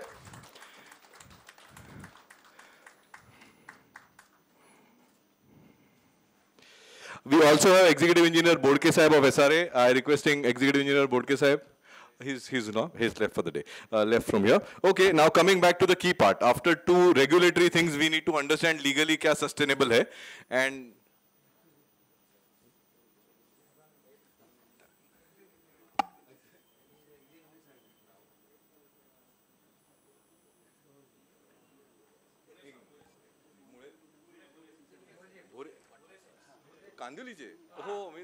sorry, sir. Now I clear. We also have Executive Engineer Bhure Sahib from Kandili, WS2. Requesting Bhure Sahib, please join us on the rise. A big round of applause for Bhure Sahib. In fact, he was also the sub-engineer, but I never happened to work with him. A big round of applause for Bhure Sahib. It is interesting because all these people will be clearing our files. So it is very necessary that we all understand this together. Now coming back to the legal part of it, we have with us Sanjay Kadam Sahib. So President, Shri Sukatme Sahib has already given a little brief on him. He is a senior advocate, Sanjay Kadam Sahib. We call him, he's empaneled with PIATA. If PIATA has any legal problem, we always go to Sanjay Kadam Sahib. And that's how we do this. And as said by Shri Sukatme, he has actually you would remember that there is the Chembur Heritage Precinct, there was work stopped up over there. Also Hindu colony in the other heritage precinct, because of which development had stopped. He had taken this matter to court and has successfully seen that development were permitted in both this precinct. So requesting Sanjay Kadam Sahib to also give a little insight on overall legal updates that is happening, and also something which was also asked. A big round of applause for Sanjay Kadam Sahib.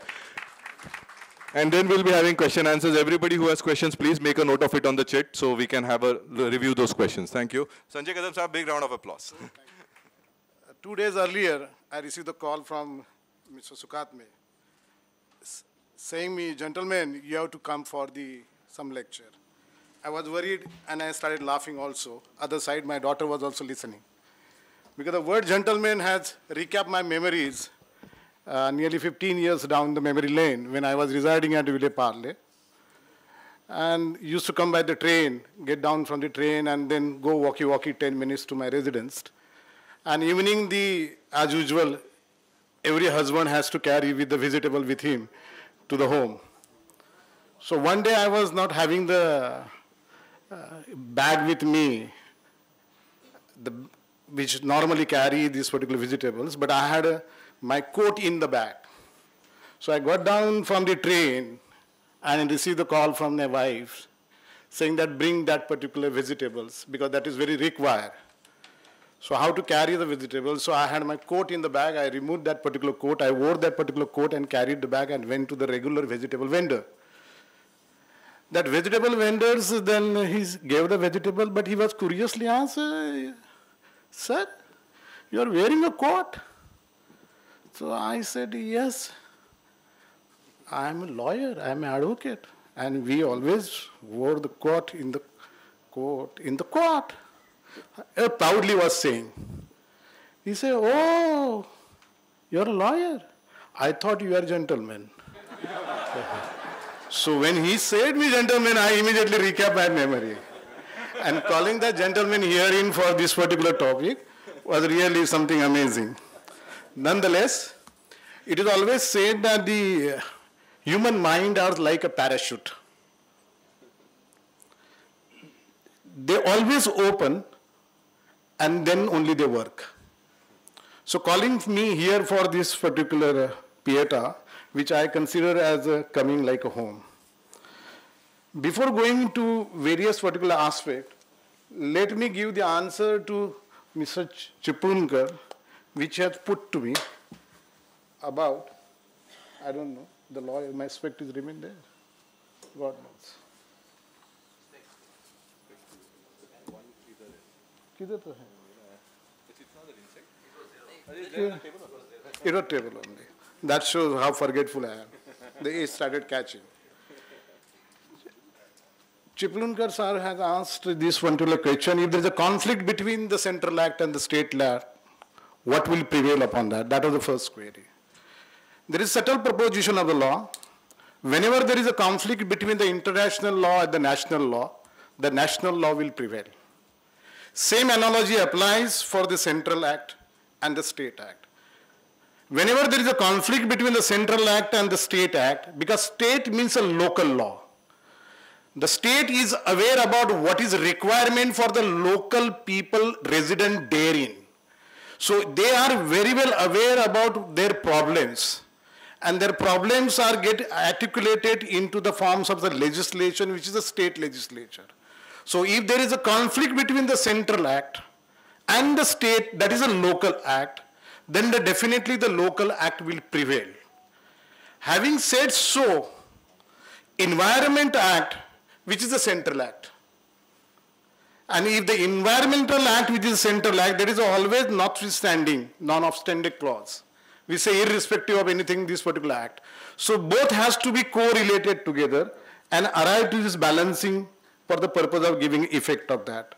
So sum and substance, when there is a conflict between the central and the state has got the domain into their particular local law, the local law will prevail upon that. That is first.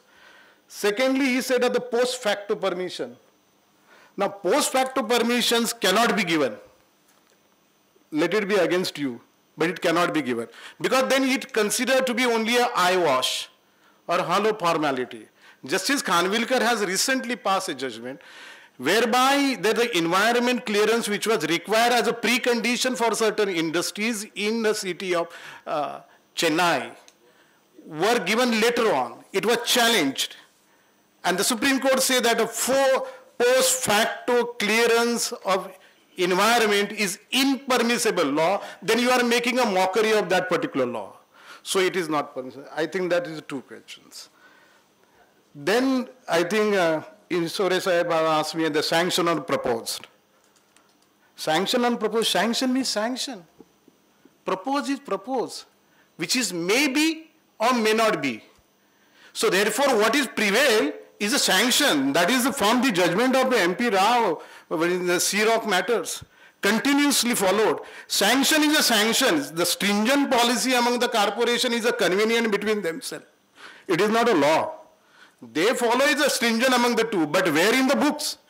Sanction has got more important than the proposed, because proposed may come, may not come. Justice Kulkarni's judgment is also on that line. He said that if there is something which is sanctioned, sanction means sanction for whose benefit? Sanctions for the citizen benefit. It is not sanction for the person who is the sanctioning. Sanctioning authority is for the benefit of the person for whom who is making an application. The proposal is mooted by me. Who am I? I am a citizen of this country. Am I entitled to develop my particular property as for the conformity of the law? Answer is yes. If the law permits me to avail the benefit, I am entitled to get it. You are a mediator to accelerate this particular development. You are not an obstructive person to obstruct my development. So the law which I fully agree with the Isore sir, the TDR setback area, setback means, what setback means is a setback in my life. Of course. It can't be. It should be graciously given to me. I am the owner of the property. It is impermissible for you to take away my property without following a procedure laid down by law. And therefore, there is a law, there is a Land Acquisition Act or whatever the act, you can take it. Under the MRTP also you can take it. No issue about that one. Though you have removed that particular fundamental right from the Constitution as for the holder property, but you have put in Article 300A that the property cannot be taken without following a due process of law. So it is my property. Acquisition of the property and holding its property is not impermissible in law. But when you put any reservation for the larger benefit of the society, yes, I am a part of that particular society. I will be also participate into that, but give me graciously. You try to show from one hand and take from another hand another benefit. 100 and minus 10 and making 100 and then giving an 100. It is of no use to me. It is certainly not. It is like a elusive. Something illusory benefit, a setback, it should not be. I am 100% right with him. It can't be setback. It is graciously you should say that, can you please give your particular property? Yes, I am, provided you compensate to me. And when we say the compensation means much more than entitlement. When we say premium, now the corporation take a premium because definitely corporation has to take a premium because they run the city. Because revenue is necessary for the running the city is concerned. Premium means something much more than the entitlement. It's like a salary and the bonus. Bonus is something in addition. So when you take my land, something is much more than that land. Not in lieu of that land. That is a concept which has to be developed. So that will take time. That will take time. The law of limitation. Law of limitation, yes, of course, is there. But there are certain things which is required to be looked into. Law limitation, if anything which is there is from limitation from 3 years to 30 years. But if your ongoing project is there, and if it is continuously, then you are entitled to have. If your project is not completed and it is in the process, for the example, you have not got the occupation certificate or building completion certificate, or there is something going on, then you are entitled. It is not something, they said you are not entitled. You take away my rights and then you say that you now dispense your right. Yes, for example, law help those who are quick and alert, not those who sleep over the matters. So vigilance is a price of liberty. Same way that you should be vigilant about your right. And if you remain dormant on your right, then certainly the law will not come to. The law of limitation to some extent is yes, of course. But something which you have taken from me, I had no say. Because once they put a road line on my particular property, can I fight with them? They will say, is it for the larger benefit? So larger benefit you are required to give. So you required to give, you give, then you should be compensated. This is what the answer as far as the today is concerned. I am today talking about the legal aspect on 2-3 points. One is connected with the architect. The recent judgment which the Dr. Chandrachud has passed it, very interesting judgment, whereby some of the architects, that is a Goel versus Architect Council, recently, that architect was employed into Noida Authority as an architect, who was registered under the Architect Your Council under 72 Act. But there were certain engineers also who were also and there were the two cadres, the engineer cadre and the architect cadres. And again there was a sub-grade, senior architect, junior architect, associate architect, and the architect. Here the town planner, senior town planner likewise. And there the promotion policy came. The promotion policy came whereby they put at the par. The town planner associate was equivalent to the associate architect. And when the equivalent to associate architect, this architect went to the court, Delhi High Court, saying that, look, I am an architect, registered under our particular council, and therefore I am putting before my name as an architect. How the town planner on the promotional category comes and put before him the town planner architect. The word architect he can't put because he is not registered under the Indian Registration Act. Delhi High Court, I think, did not give the relief. He went to the Supreme Court. Supreme Court come very correctly. They say section 37 of the Indian your Architect Act of 1972 He says that no person is entitled to say architect unless he is registered with the Architect Act. So no person, whosoever it may be. So they made a decision. So they say the title of the architect is a monopoly of the architect who is registered with the council only. Nobody else with the same nomenclature can use the title architect as an architect, though he may be performing the activities like an architect, namely supervising, planning, or looking after the. So they made a distinction, saying that the architect title cannot be used by any person who is performing other activities of the architect without registration with the Architect Council. However, they made a distinction, saying that here section 37 of your particular act prohibit for using this particular title as an architect, but it does not prohibit from practicing the activities of the architect. So therefore they say it is a distinction they made it. Under the Medical Council Act, the doctor who is a practicing doctor, he cannot have, the person who is not a doctor cannot practice as a doctor. So also in our Bar Council, as a lawyer, if you are not a lawyer, then you are cannot practice as a lawyer. But the word practice was missing in the Indian Council Act. And they say that what is prohibited for use of that particular title. So Supreme Court say that unless you are registered with your particular council as an architect, you cannot use that particular title, giving a relief to Mr. Goyal, and then he was promoted as this one. So therefore he said that, Supreme Court said that unless you register there too. That was one case of the legal input since connected to the architect. There was another case of the Delhi High Court which went, Chennai High Court which went to the Supreme Court, whereby these Indian Council Architect, they wanted to formulate certain rules under section 47, because under section 47 of the your particular council, you have got the rules. By virtue of the rules, you want to make a mandate of certain particular compulsory rules and regulation various. They formulated certain rules and they made this particular rule applicable into their particular locality for the purpose of getting enrolled as an architect. And they say that you have to compulsory follow this particular rule. One of the intending architect challenged that particular rule, saying that you can't make this particular rule compulsory to me. For example, working as an intern with somebody else for 1 year or going that, he challenged it. Chennai Court did not give a favorable result, he went to the Supreme Court. Again, it came before the Supreme Court. Supreme Court said that, sorry, as a body, you can maintain everything, but rules you cannot make it, because section 47 of your Indian Council Act says that the rule has to be approved by the central government.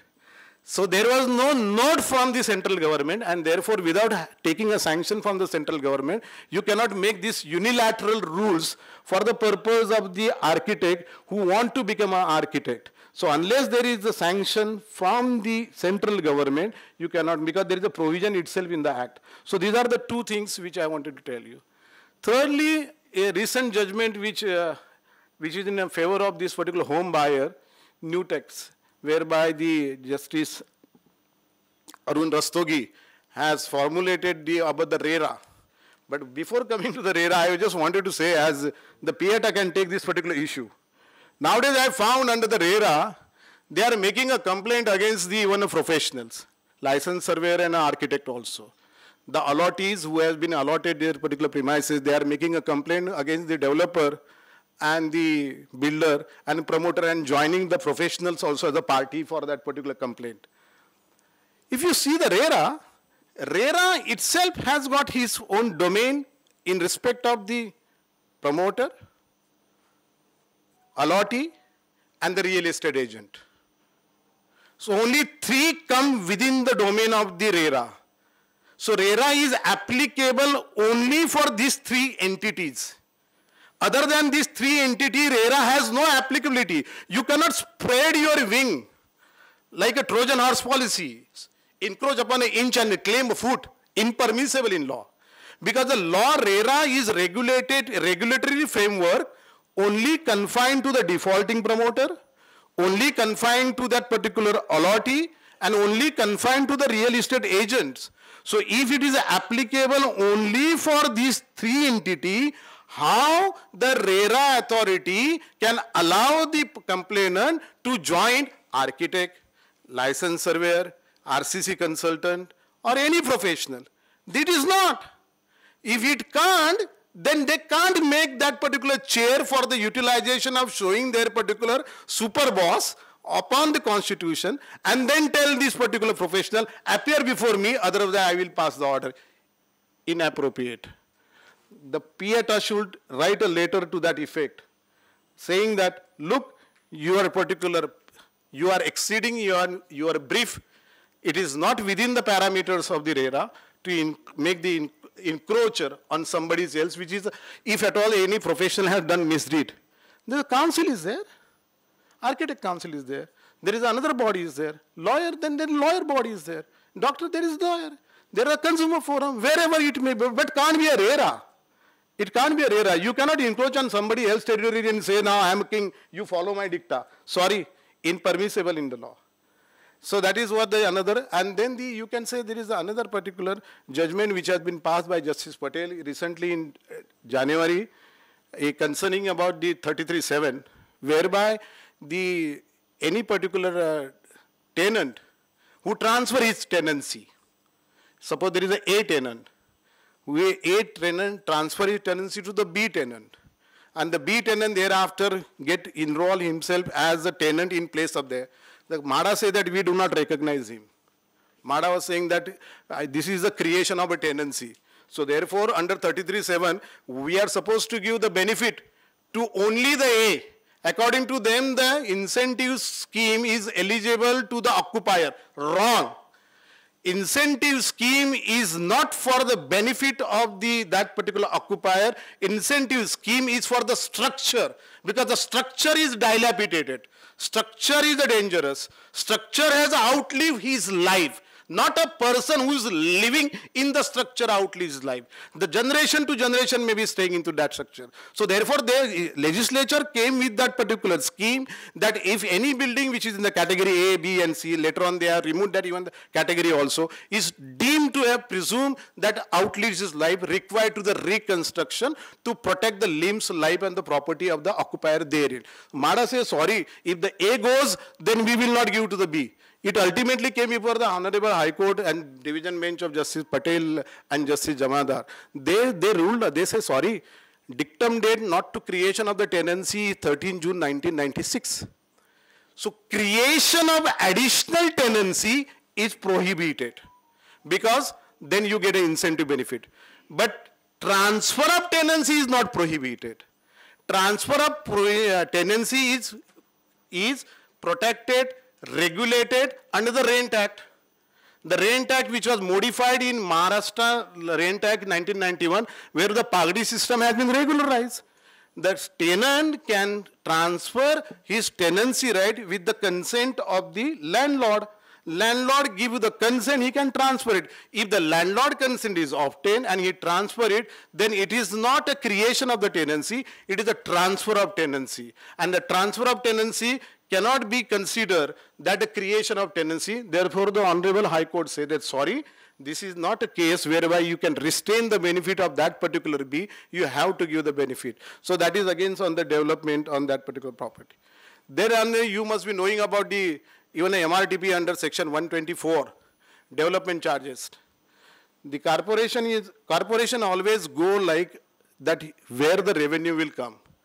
So they say that premium, one-time premium, extra premium, super premium, extraordinary premium, and then this premium. There are very, very nomenclature they have developed for the purpose of taking a revenue.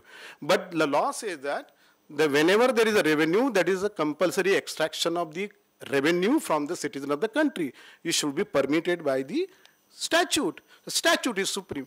Circular, they come with the policy or the circular. One thing is very certain. Supreme Court has amply said so, that circular cannot override the statute. Statute is supreme. If the statute does not permit you the power to collect the revenue under any particular nomenclature, then you can't by circular or policy collect that particular thing to me. So issue came about the section 124F of the MRTP Act, whereby the corporation say that if you are developing a property, then you have to pay the development charges. And development charges you have to pay it. But there was one exception. It says that if the property belongs to the local authority, if the local authority is definitely in the city of Mumbai is a corporation, then also it is a MADA, then also it is a SRA, then also it is CIRCO, various other things. Then in that event, you don't require to pay this is an exemption. But corporation definitely, they will never say that yes, they shall go to the court. Because the citizen go in the court with their own cost to fight for their money. So there everybody went to the court. Court granted a stay. Now it is stage for the final hearing. Where the court say that by seeing this particular statute, because the reply from the corporation is that there is a policy, there is a circular, and therefore we require it for the development. Ultimately, corporation stand was that way they may say that ultimately money is taking for whose benefit? For the public benefit.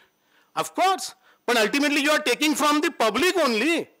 Provided there is a provision under the law. The provision of the law does not say so, because 124F gives the exemption from making this particular payment. The court granted the stay and admitted the various petitions. There are nearly 100 petitions which has been admitted, and the court says, sorry, you can't take this particular, because there is a patently illegality. Because though circular was there, though policy was there, court says, sorry, it can't be. So this is the development which is happening as far as the legal front is concerned. Also, the government is now coming with the policy, because there are certain building in the island of city, they have again come for the purpose of redevelopment, for which the notification has been issued for the purpose of suggestion and objection, which were developed under the Pradhan Mantri Awas Yojana, and there are nearly 300 or 400 buildings are there, whereby they are now thinking about to give the benefit to them, because they have the, you can say, there are certain bureaucracy which say that once being availed the benefit, it cannot be given a further benefit. Why not? Why not? The rain come every year, it come again following year also. The sun rise. When sun rise, he bring the new particular energy to me. He come daily without any hesitation and give the energy to me to survive on this earth without any anticipation and acceptation from me. When he comes and give the energy to me to survive on this earth, who are you to tell me that I won't give? You are a mediator. Boss, you are a mediator, and you are a facilitator of me to live on this particular earth as a human being. I am a human being, you are a human being, we all are human beings. Then why you are alien to the problems of the human being? Why you are making me to suffer from this particular regulatory regime? The regulatory regime you have made for the benefit of me. Regulatory regime is not made for the benefit of you. Please keep in mind, you are working for our society. You are also part of our society, for which I am also the part of the society. It should be positive reciprocativeness from both of us. It should not be restrictiveness from us, from you, from any angle. Please, some of the points which Mr. Ingole has given the illustration, if there is something interim, you come with the proposal or some sort of a proposed modification, proposed circular. How you can come with that? You may be having, you say that you may be thinking, but you have to carry on with the sanction, and then you ultimately withdraw that. And when the sanction remain continue, you say, sorry, you can't be given to you. Why? Why? Because you are elected, selected by me for doing something good to my life. See, something which is required to the good for the life. So you would say that you can say inclusive development. Now the word is inclusive development. It should not be exclusive development. Each and every professional is not a black sheep, nor also the developer there too. Both has to be sustained. Regulatory regime is also required to be there, but regulatory regime should not be so harsh whereby it goes on only just as an obstacle or hurdle into the implementation of the scheme, which has got some legal sanctity and which has been withstand on the footing of the legal consequences. It should not be. So therefore, the development is happening. Every day there is a new law. Every day there is a new changes coming for the benefit of the people, and we all are there. So therefore, it is always advisable that if you feel there is something, then please come to the Pieta. Pieta is there for you. And definitely when the Pieta is there too, it is like my home. I can come anytime. Thank you very much for listening. Thank you, Kanjay Gadar Sahib.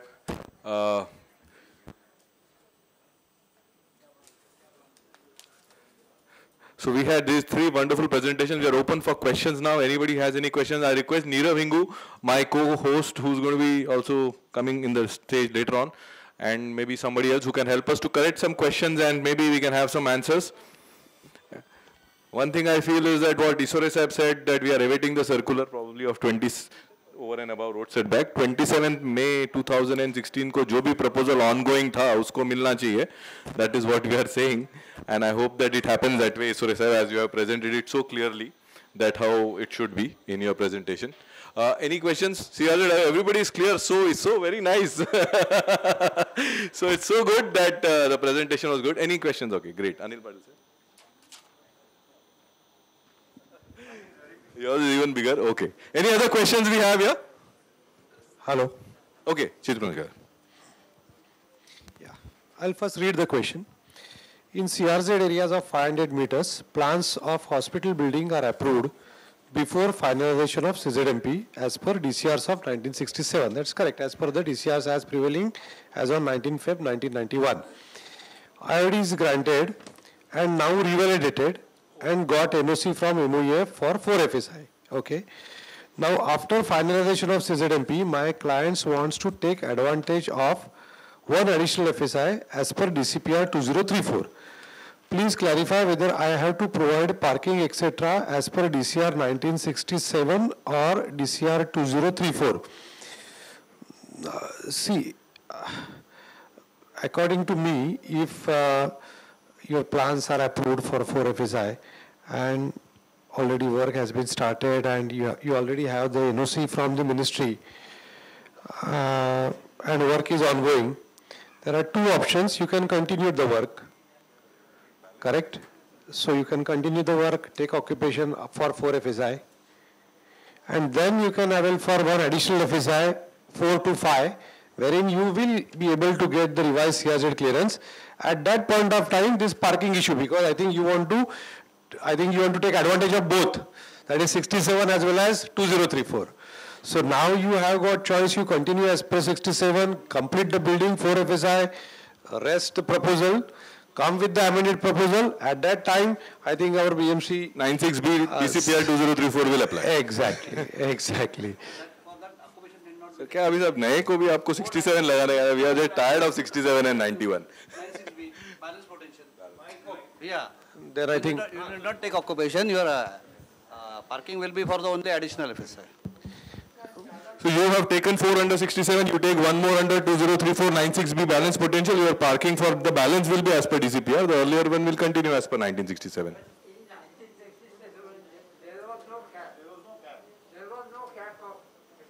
oh. No, but it is frozen, no sir. Okay. No, how? So that any FSI cap is gone, the topi padli. Ata. That cap is gone now, sir. Now we are going under DCPR. We have to go under 33. As you rightly said, if you would have obtained approval for hospital under the 1967 for say 8 FSI. Whatever. That would have at that time, and you have got the NOC from the ministry, then that would have continued. Whatever you have availed is what would is have continued. But now today, because we saw that approval letter from the ministry. So the approval letter is very clear. From today onwards, any new proposals has to follow the DCPR 2034. We'll go to the next question, one more. In fact, I forgot to mention here that LUC tax also Sanjay Kadamji has fought right up to Supreme Court. We want some updates. Somebody has mentioned what is the status of LUC in regards. What was happening land under construction property tax is कि जिसका FSI 1 था उसको 1, जिसका FSI 2.5 है उसको LUC 2.5, जिसका FSI 4 है उसको 4. मतलब this was kind of something which was really ridiculous happening, and Sanjay Kadamji has fought that case right to Supreme Court, requesting you to give the status of what is happening on that matter. See, land under tax, land under construction, LUC, that again the novel idea came from the mind of the planning authority. Because ultimately the property tax cover various components. This is land under constructions. So we challenged Central Mumbai Developer Association, we filed that particular composites writ. And we had taken only ground there too. We did not say that they don't have the power to come with this particular tax. We say that the concept which is land under construction itself is incorrect, because we gave the illustration to the court, Justice O, saying that if my plot, where the structure is there are 20 occupants, 20 families residing, ground plus one structure, 20 families are residing, they are using all the benefit of the infrastructure of the sewerage, water, everything from the corporation, and they are paying annually 10,000 rupees of the tax. I submit the plan and submit the plan for ground plus maybe 5 floor or 6 floor, whereby I am going to add on another 20 families. So 20 and another 20, 20. The moment I submit the plan and my plan gets sanctioned and I get IOD, that IOD concept is again very terrific. It's an entire world, there is no concept like IOD. It's starting with the negativity. We have filed one REIT which is pending. One of the answers which given the corporation is saying that there is a lot of printed IODs are there, therefore it can't be. This is something very unique. IOD, intimation of disapproval, by making so much payment. It is really unheard of that. It is unheard. In fact, I must tell you, Umesh, there was one particular client which was a Firangi client, and when he wanted to purchase one of the property on the lease basis for nearly 30 years from my particular client with a real estate company. When we submitted, he said, show us a building plan. And he came with one of his particular solicitor from the Singapore, and we had a meeting, and when he submitted a plan and we gave this, he said that it is intimation of disapproval. Sorry, it took nearly 1 week to convince him. Swear, 1 week to convince him, and despite of that 1 week convincing him, he says sorry, he cancelled the deal.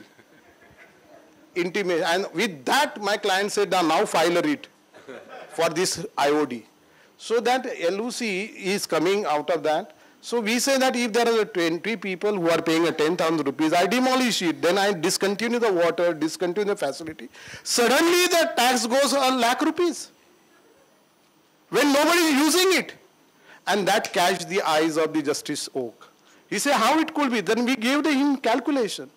And funny thing out of that, when the building gets constructed and 40 family comes, it comes down to 50,000. So we say that what is this LOC?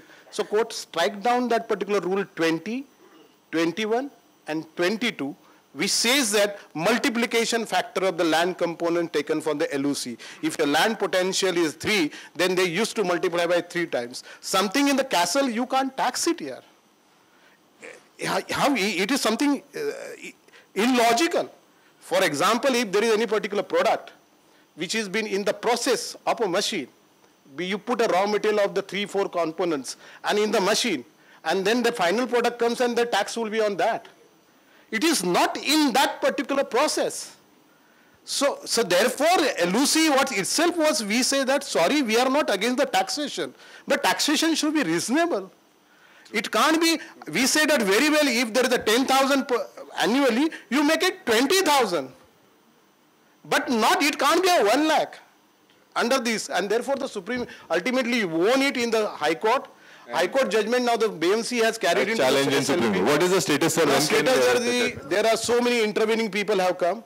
They have given a huge, their particular written submissions. And there are nearly 17 to 18 people have intervened into that petitions, and they have given the written submission. Justice Lalit is heading the bench along with the Ajay Rastogi, and the matter is closed, and argument is completed. A written submission has been given, and we are all praying. All petitioners have kept their particular God into the water for the purpose of saying that this particular order. And we all are waiting for that, which is like may come before this particular vacation, may come in, that is maybe in the month of before May, it will come. Thank you. Hopefully. That may happen. So sometimes, yeah, God is in the water. Hopefully it will come soon. Certainly. Very nice. Lovely. The very reason we say about the judgment is because when a positive judgment comes, everybody wants to intervene, mera bhi, because I think that MADA development charges judgment came. So now there are officers saying that it is only for those who are there in the petition. So everybody is now rushing to court ki mera petition bhi dal do, to mere ko bhi development charges nahi bharna pade. Having said that, this is your question. Sir, your comment about the IOD reminds me when I was in BMC and how BMC was recipient about the comments on the IOD. There was a PIL by the very notable Cyrus Gazdar and all those things against the 33-7. You must be knowing that. And that time I was in assistant engineer in BMC and I was representing BMC in the High Court. And KK Singhvi was the counsel. So one fine day, the order came that there is a stay. The first hearing was stay. So interim order regarding stay. Then after 2-3 weeks, Johnny Joseph sir was the municipal commissioner. So we discussed everything and then Joseph sir said, as we discussed, let us plead the court, at least let us continue with those proposals where IOD has been issued. And the next day I went to KK Singhvi sir, कि sir ऐसा ऐसा आपने बोला है, हमको ये plead करना है. So he fired me. What are you saying? IOD is in disapproval. How can I defend your statement in the court?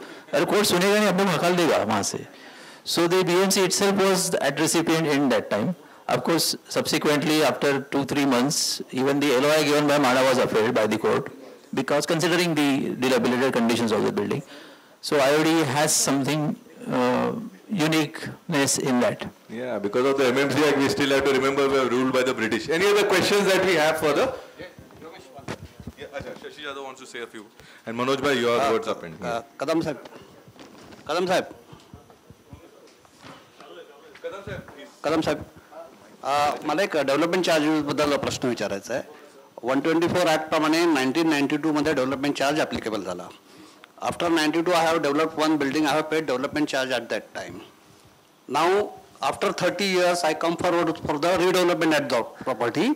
The area for which I have paid the development charge, whether I should pay that development charge at the new rate for redevelopment or not.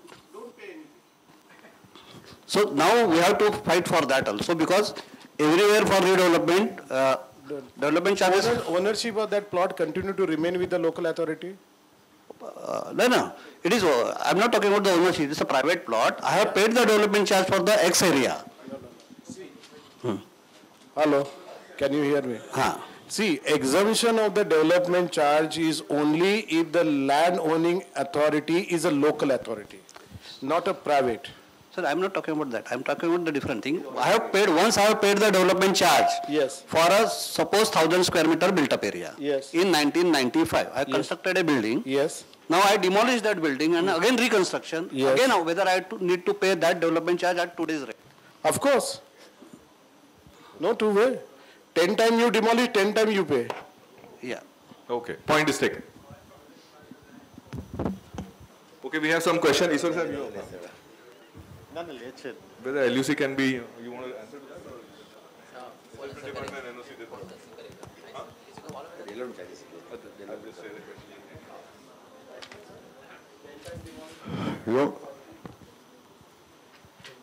Is there a provision of paying 50% LUC getting no due certificate? I think the ward assessment department can answer that better. और देता है तो ले लो और अपना CC ले लो. So there is one question for which I don't have a correct answer, but let us see whether we can, as a house, can answer this question. Can we get the advantage of over and above setback for already merged setback road? I think the first answer will be for any area given under setback, whether it is merged or not. If you have, the person has not got the compensation for that. I'm using compensation for which Shashi has the objection, but compensation has not been given. Some sort of compensation is due for that land to be given to BMC, but the practice, anybody can, कोंडाण्यापुढे साहेब वगैरे कोणी सांगू शकेल का या प्रश्नाचं उत्तर? I think we have come as audience. I think merged road, if the compensation is not paid, I'm sure the circular will carry. Manoj, you have to say something. You'll come here? Yeah. I'm taking liberty to. Yeah. Requesting past President Manoj Dubbal, a big round of applause. Another knowledge bank here. Sir, regarding stringent policy, which we have, Sole Sahib has asked you a question and you have quoted some judgment also. In continuation to that, when that notification had come, draft notification, we had submitted our representation to BMC along with the copy of the judgment also, that the DCPR, any DCR, there cannot be a stringent. Only clear-cut judgment was there. 2 judgments we had submitted. But unfortunately, at that time, we were not, the reason the circular was issued and the stringent policy was applied. We had submitted, we have discussed, but unfortunately, this is for the August House to know. No, but one thing you keep in mind, circular are merely a clarificatory in nature. They are in support of a statute. They are not supplement to the statute. So supreme is the statute. It is only clarificatory. Circular cannot override the statute and cannot override the judgment. Not permissible, not permitted under the law. Clear cut. Secondly, yesterday's only judgment, that the city space, there is a stay has been vacated. Now he said that it will prevail as per the 2034. So that is at least a good relief to everybody under the city space. Sir, now in continuation to the topic of subsequent setback, sir, I wanted to know, we are talking about compensation. Now, compensation paid is either monetary or compensation is either monetary, or now since 1991 it has become TDR or FSI. So it's a way of paying a compensation to a person whose land has been taken over by the authority. Now, compensation granted, suppose I am taking benefit of FSI.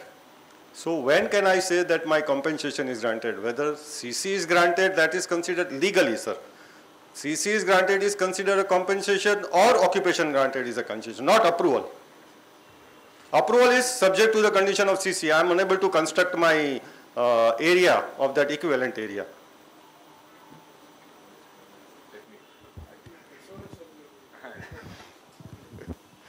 Sir, we have got We have different versions of this anyway. Already BMC is... Accordingly, we will have to fight with BMC. But BMC is granting, CC is considered, no? Yeah. No. Compensation granted means CC granted is considered compensation, or OC granted is compensation. CC, no? CC. So that is why I am asking that legal question to Kadam sir. Legally, what is the moment that compensation in a 2 terms, either in the kind or either in the cash. Yeah. Cash you immediately get it, you appropriate it. Yes. The kind which is given to you. Correct. The TDR is a form of kind. That is given to you. But after giving, if you do not utilize it for A, B, C reason, and what happened to that particular thing, then it is up to your peril. Because if you do not use it, then it will go where? No, so then that means, sir, if the CC is granted and if I am not constructed... CC for that inclusive... Yes, that is a particular area. Then for the CC... So the moment CC is granted, it is granted. Compensation is paid. Yes, of course. Of course. So that is what I wanted to... Yeah. Legally. Yeah, the moment it is given to you, it is granted. So in continuation of that... You may not appropriate. That is the difference. That you don't use it. Don't use it. So money given to use it. But CC is granted is compensation. Yes. So legally, that is what we wanted to clarify. And what we have also thought about it is that we are also in the same line. And I wanted to confirm with you as legally what is the stand, should be the stand. Now, continuing to that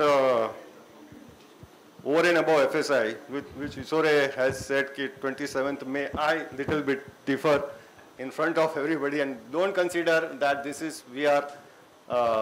it is a healthy discussion. It is a healthy discussion, it is a debate. It will be considered, yes. And let us see. And if it is not considerable, it will be brought also. My opinion, draft DP was published in 27th May 2016.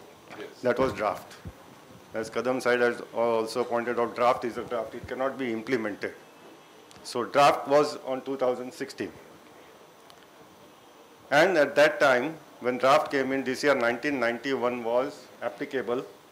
And in draft DP, it was clearly mentioned that this draft will not be implementable. That clause was there till it is sanctioned, right? Then 2016, 1611, yes, correct. That notification came, and it stated that plus road area. That means once. That means No, not plus one. road area. Plus one. Plus road area. The road FSI. So it is given twice. Gross plot area plus one. No, 1611 was DCR 1991. Only one. So 1991 also on the net plot area and plus road area. FSI was on net plot area 1991. So less setback, whatever was road width FSI plus road area. So it was once.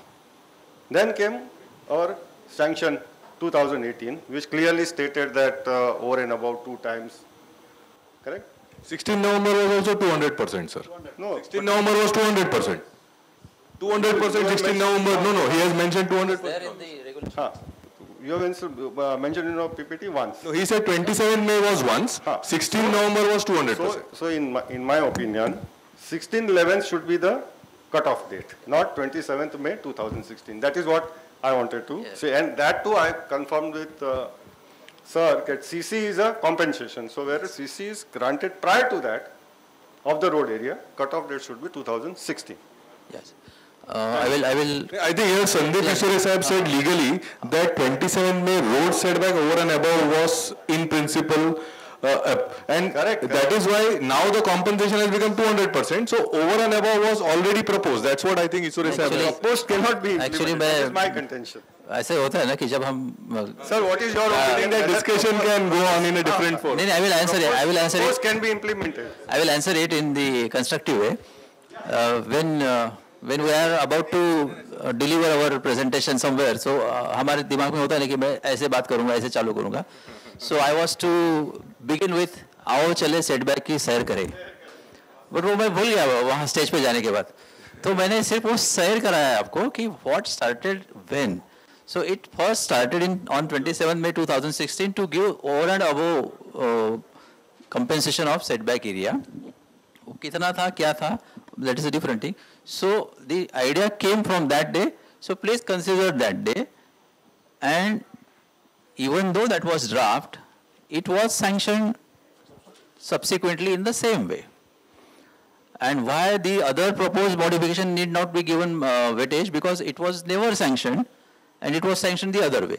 So these aspects are along with all those things, not the only the quantum and the date and the chronology. So it was only a sir kiya hai. Now it is open for the taking decisions and deliberations for that. Yeah. Chivlunkar Sahib, there is one, some sort of a clarification you only can give.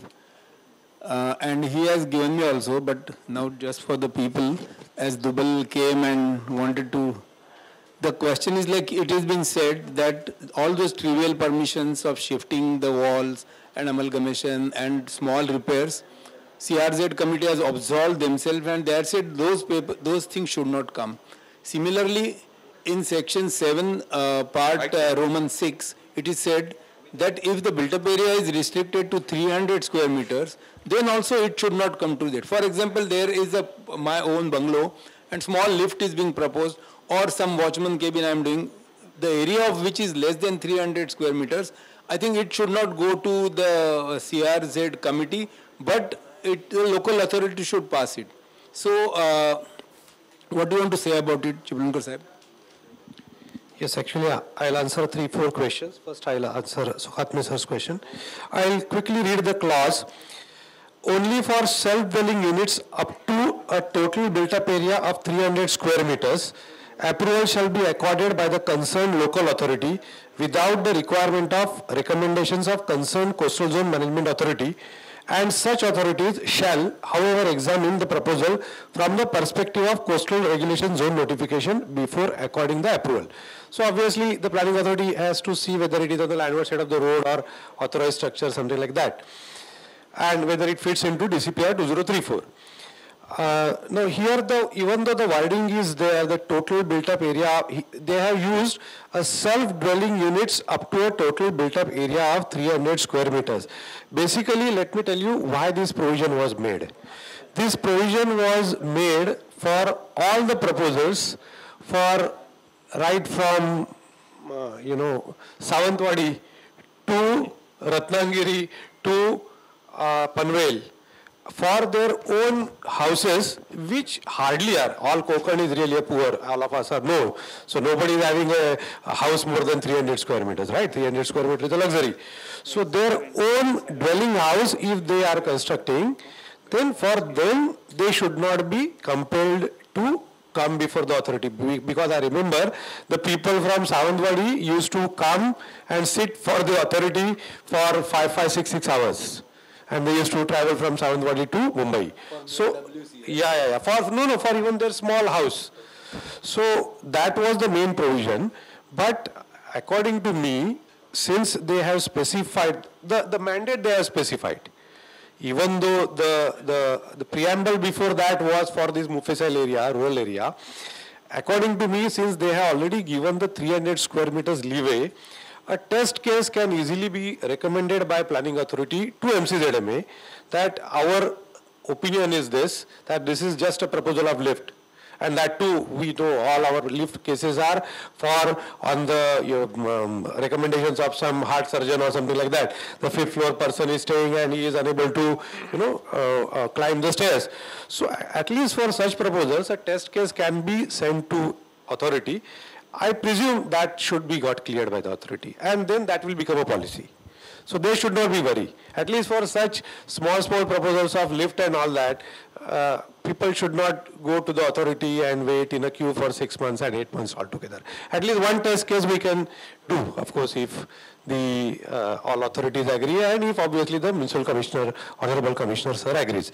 That was sir's question. But there are three quick questions. Yeah. But as we may remember, when we were part of BMC, it was given that time. Somewhere subsequently, then again it was removed. Exactly. Why I don't know. Exactly. You must be knowing. Nowadays, it is being insisted. So I think we can take shelter of this. This 300 square meters is really a good regulation they have provided. So we can take a shelter of this. There are only 3 questions. I'll quickly read. Okay. Sorry. Any other questions? Please come forward. 11 बजे का restriction नहीं है. सारे COVID norms हट गए हैं अभी. There is one question they have asked, what will be the FSI for mangrove buffer zone? Now, as we all know, mangrove buffer zone, as per this notification, they have classified it as a CRZ1. So obviously in CRZ1, there is no development permissible. So as per present practice of Maharashtra Coastal Zone Management Authority, they are not granting any FSI for the land affected by CRZ1. Any particular case can be, fought either before the appropriate forums or subsequently to the court. Because about CRZ1 FSI, the notification is silent. Notification doesn't say you allow, notification doesn't say you don't allow. So, obviously, you put up to the corporation, MCZMA NOC will go. No, MCZMA at present they are not giving. Achha. So that's what I said. Okay. So MCZMA is not giving. So you have to go to either to ministry or to the appropriate forum. Yes. That means via to court. Yes. The second question was, this is very nicely drafted question. The second question was, if the mangrove buffer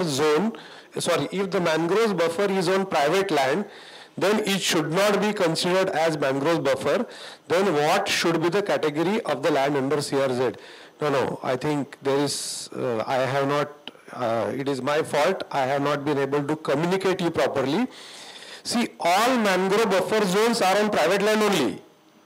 There is no mangrove buffer zone on the government land. The notification is saying if the mangroves are situated on the government land. So buffer will obviously on the private land only. But the buffer coming on the private land, if those mangroves are also situated on the private land, then the buffer zone shall not be categorized as CRZ1. It will be merged with adjoining maybe CRZ2 or 3, whatever is the classification of that area. So it is not the mangrove buffer on the private land. No. Yeah, mangrove buffer is always on the private land only. Mostly on government and private wala bachata thodi hai mangrove. Many, but buffer is always on the private land. No, that's what I'm saying. Yeah, I think there is an exception in Andheri East, Warsaw. There is that court receiver private land which has got some buffer. No. But whether that court receiver land is a government or private, we have to see. It is a we don't know. PR. If at all it's private, then that buffer will not apply. That's of course, what we see. yes. Then next question is the garden allowed in CRZ1, garden reservation? According to the present regulatory concept in CRZ1, nothing can be permitted. So obviously the garden reservation you can't develop. So it won't be permitted. Now the next question is, now if any land is affected, that is the reservation for garden, then can we get the DRC or TDR as per the prevailing policy? If the garden reservation is situated in CRZ2, of course not in 1. So the above question is 1, it is complete no. It is, the answer is no. But if the garden is situated in CRZ2, as we saw on the map, those particular areas, they have shown it as a CRZ3. So all garden, RG, PG, G in CRZ2 are deemed to be CRZ3. Even though they are in CRZ3, the DRC as permissible under the local regulations will obviously be eligible. Now the problem is not of CRZ. Now there is a problem of regulatory wording itself. Because in the regulatory wordings they have said that while grant of TDR, if there are any restrictions imposed, and that is gone, sir. We have decided it is 50%. DRC is applicable on land which is in CRZ. Yes. And that DRC can be used in non-CRZ land. Yes. That is what you are saying. Yes. That is the end of the story. Yes. Chiplunkar साहेब त्या दृष्टीने एक आपण discuss Further dwelling on it is not mandated. सगळ्यांसमोर discuss करू की the reservations for RG which are there on there in CRZ2, but many reservations as per town planning principles are there on the existing building. What we expect MOF environmentalists say ki those which are existing gardens should be saved. Those should not be developed or. But which reservations which are imposed on the existing building, then what to do? Those will be treated as CRZ3 because of this yellow color. So how those buildings will be redeveloped then? No, you mean to say CES building? Any building. I don't think so. There are any other buildings on which there is a garden reservation. I was looking, part of proposed Kolaba cluster. So there are quite a few RG reservations. Those are on the existing CES building or old building. CES building, it is correct. CES building, it is absolutely correct. Or old buildings, maybe non-CES, but those were there. So there are certain, because those, we have heard the opinion of Mr. Ramanand Tiwari, which was given to Vilasrao Deshmukh, and he talked in the Nagpur Assembly. The town planning principles, and why he was furious, Mr. CM, why we have put those reservations on the existing buildings. So then the question was that because of the town planning principles, in already developed area, some of the reservations will bound to be there on the existing buildings, and they have such kind of buildings which are very old, so that they will go and the reservations can be developed. That was the answer given by Vilasrao Deshmukh in the House that time, I remember. In that commission, I just wanted to tell one thing. One of my client who had a building, old building, though it was not sales, the society was formed, the tenants were there, the landlords were there. The building is nearly 76-year-old building. So they went to the owners were in Ahmedabad, they got it conveyed to them, cooperative society became the owner of the property. They were the enthusiastic to get self-redevelopment. And when they went to the corporation, they found that particular building which is 76-year-old, now it is 86-year-old, is been shown as a playground. And same that particular question was asked in the assembly, how that in the existing building you can show as a playground. Because now the building has become now 86-year-old, they wanted to redevelop, and all these particular common people came together, they form a society, and they want to reconstruct and redevelop that particular building, but they say now it is a reservation for the playground. So the playground, they say that is a preservation 65-35. They wrote a letter to the UD department, everybody for asking the variation into that, nothing. We went to the court, we filed a writ. In the writ, the court has given a direction to the town planning authority to file a reply within certain time. It was a 4-month time. Now 3 years has gone, they have not filed a reply. So we have taken a contempt. Now the contempt is pending. And we are just awaiting that after these particular things which have happened, something can be worked it out. It is ridiculous on the part of the planning authority to put an existing building in a playground. It's not because of my client, but it's a reality. See, ultimately, who suffer? The people, the occupant who are in that particular building are sufferer. So you can put a reservation where it is definitely it is a vacant land or something like that. But if you put a building which is in existence for prior to the independence, you are putting in this particular reservation. Therefore, this issue now let's see that somewhere in the month of after reopening. Well, there have been exceptions, but basically before the DP there was existing land use published, then draft DP was published. Yet very few maybe errors have continued, but most of the errors have been curtailed. जिसका bad luck खराब है उसने ticket pass दोनों लेके गया और दोनों घूम गया ऐसा हो गया उसका. I hope any particular planning authority when they publish the DP, the EP is more than the DP. That is another exception. This is a unique system, which is unheard of them. Never ever in the existence of this history. True. That means the regions are very narrow. You may see, Pandurang Shastri Atoli says that when you have got a vision, there is no impossible. But a vision is only limited, then everything is really mess. There can't be any particular planning authority having so much EP. Whenever we go to the court, we have to first see that whether it is an EP or in the DP.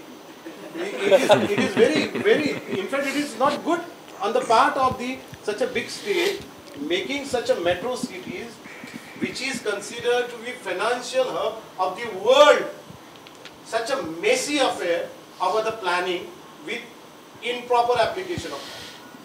This EP, because of the urgency of the sanction. EP and DP can be only solved by MP only. Sir, MLA. नाही sir त्याचा म्हणजे fortunately मी त्यावेळेला बीएमसीत होतो आणि मी हाऊसमध्ये होतो आणि आधीची जी काही एकच मिनिटं घेतो. तर त्यावेळेला त्यांनी उत्तर दिलं होतं आणि आतमध्ये जेव्हा मीटिंग झाली सीएम साहेबांसोबत तेव्हा रामानंद तिवारी साहेब प्रिन्सिपल सेक्रेटरी होते आणि त्यांनी दिलेलं उत्तर मला एक एक्स बीएमसी म्हणून किंवा एक पर्सन म्हणून मला पटलं होतं की ते म्हणाले आता मुंबईसारखी एरिया जिथे सगळं डेव्हलपमेंट झालेलं आहे सिटीमध्ये पण टाउन प्लॅनिंग प्रिन्सिपल्सप्रमाणे आम्हाला रिझर्वेशन टाकावेच लागतील त्यातल्या त्यात आम्हाला कुठेतरी जागा शोधून टाकावी लागते आणि ते उत्तर त्यांना सीएमला पण पटलं होतं. नाहीतर काय होईल की तुमचा टाउन प्लॅनिंग प्रिन्सिपल्सप्रमाणे तो डीपी बरोबर नाही असं होणार परत तुमच्या फॅसिलिटीज त्या पॉप्युलेशनच्या प्रमाणे नाहीत असं होईल. पण अशा टाकलेल्या रिझर्वेशनसाठी आपण काही ना काही मार्ग काढलेले आहेत रेग्युलेशनमधूनच काढले आहेत की एवढी जागा द्या उरलेल्या जागा तुम्ही डेव्हलपमेंट करा. पण CRZ जर त्याच्यावर पण हल्ला करत असेल की नाही आता ते CRZ 3 झाले काहीच नाही करायचं तर तिथे प्रॉब्लेम येणार अजून म्हणजे UD किंवा BMCने काढलेले मार्ग तिथे तोकडे पडतील असं वाटतं. Last question. ऍक्च्युली बरोबर आहे पण मला वाटतं हा मुद्दा आपण PPT मध्ये पण घेतलेला होता की not only says building even slums they will also face the same issue. The last question here, any relaxation for development on seaward side? So there is no relaxation per se, the regulation remains same. But I don't think there is any issue as far as Mumbai is concerned because Mumbai is developed right up to the coast. I think there are hardly any vacant pockets left. Absolutely. So I don't think there may be. And it has been marked as CRZ2 and in the CLM it is shown as habitable settlement. I believe development there would be no such issue. Except when the CZMP or other Alibag and that come, that will come to. Exactly. Okay. Thank you for the question answers. We go to the vote of thanks. I request my colleague Neerav Hingu, who is also the editor of Piata Connect, to give the vote of thanks to this august audience.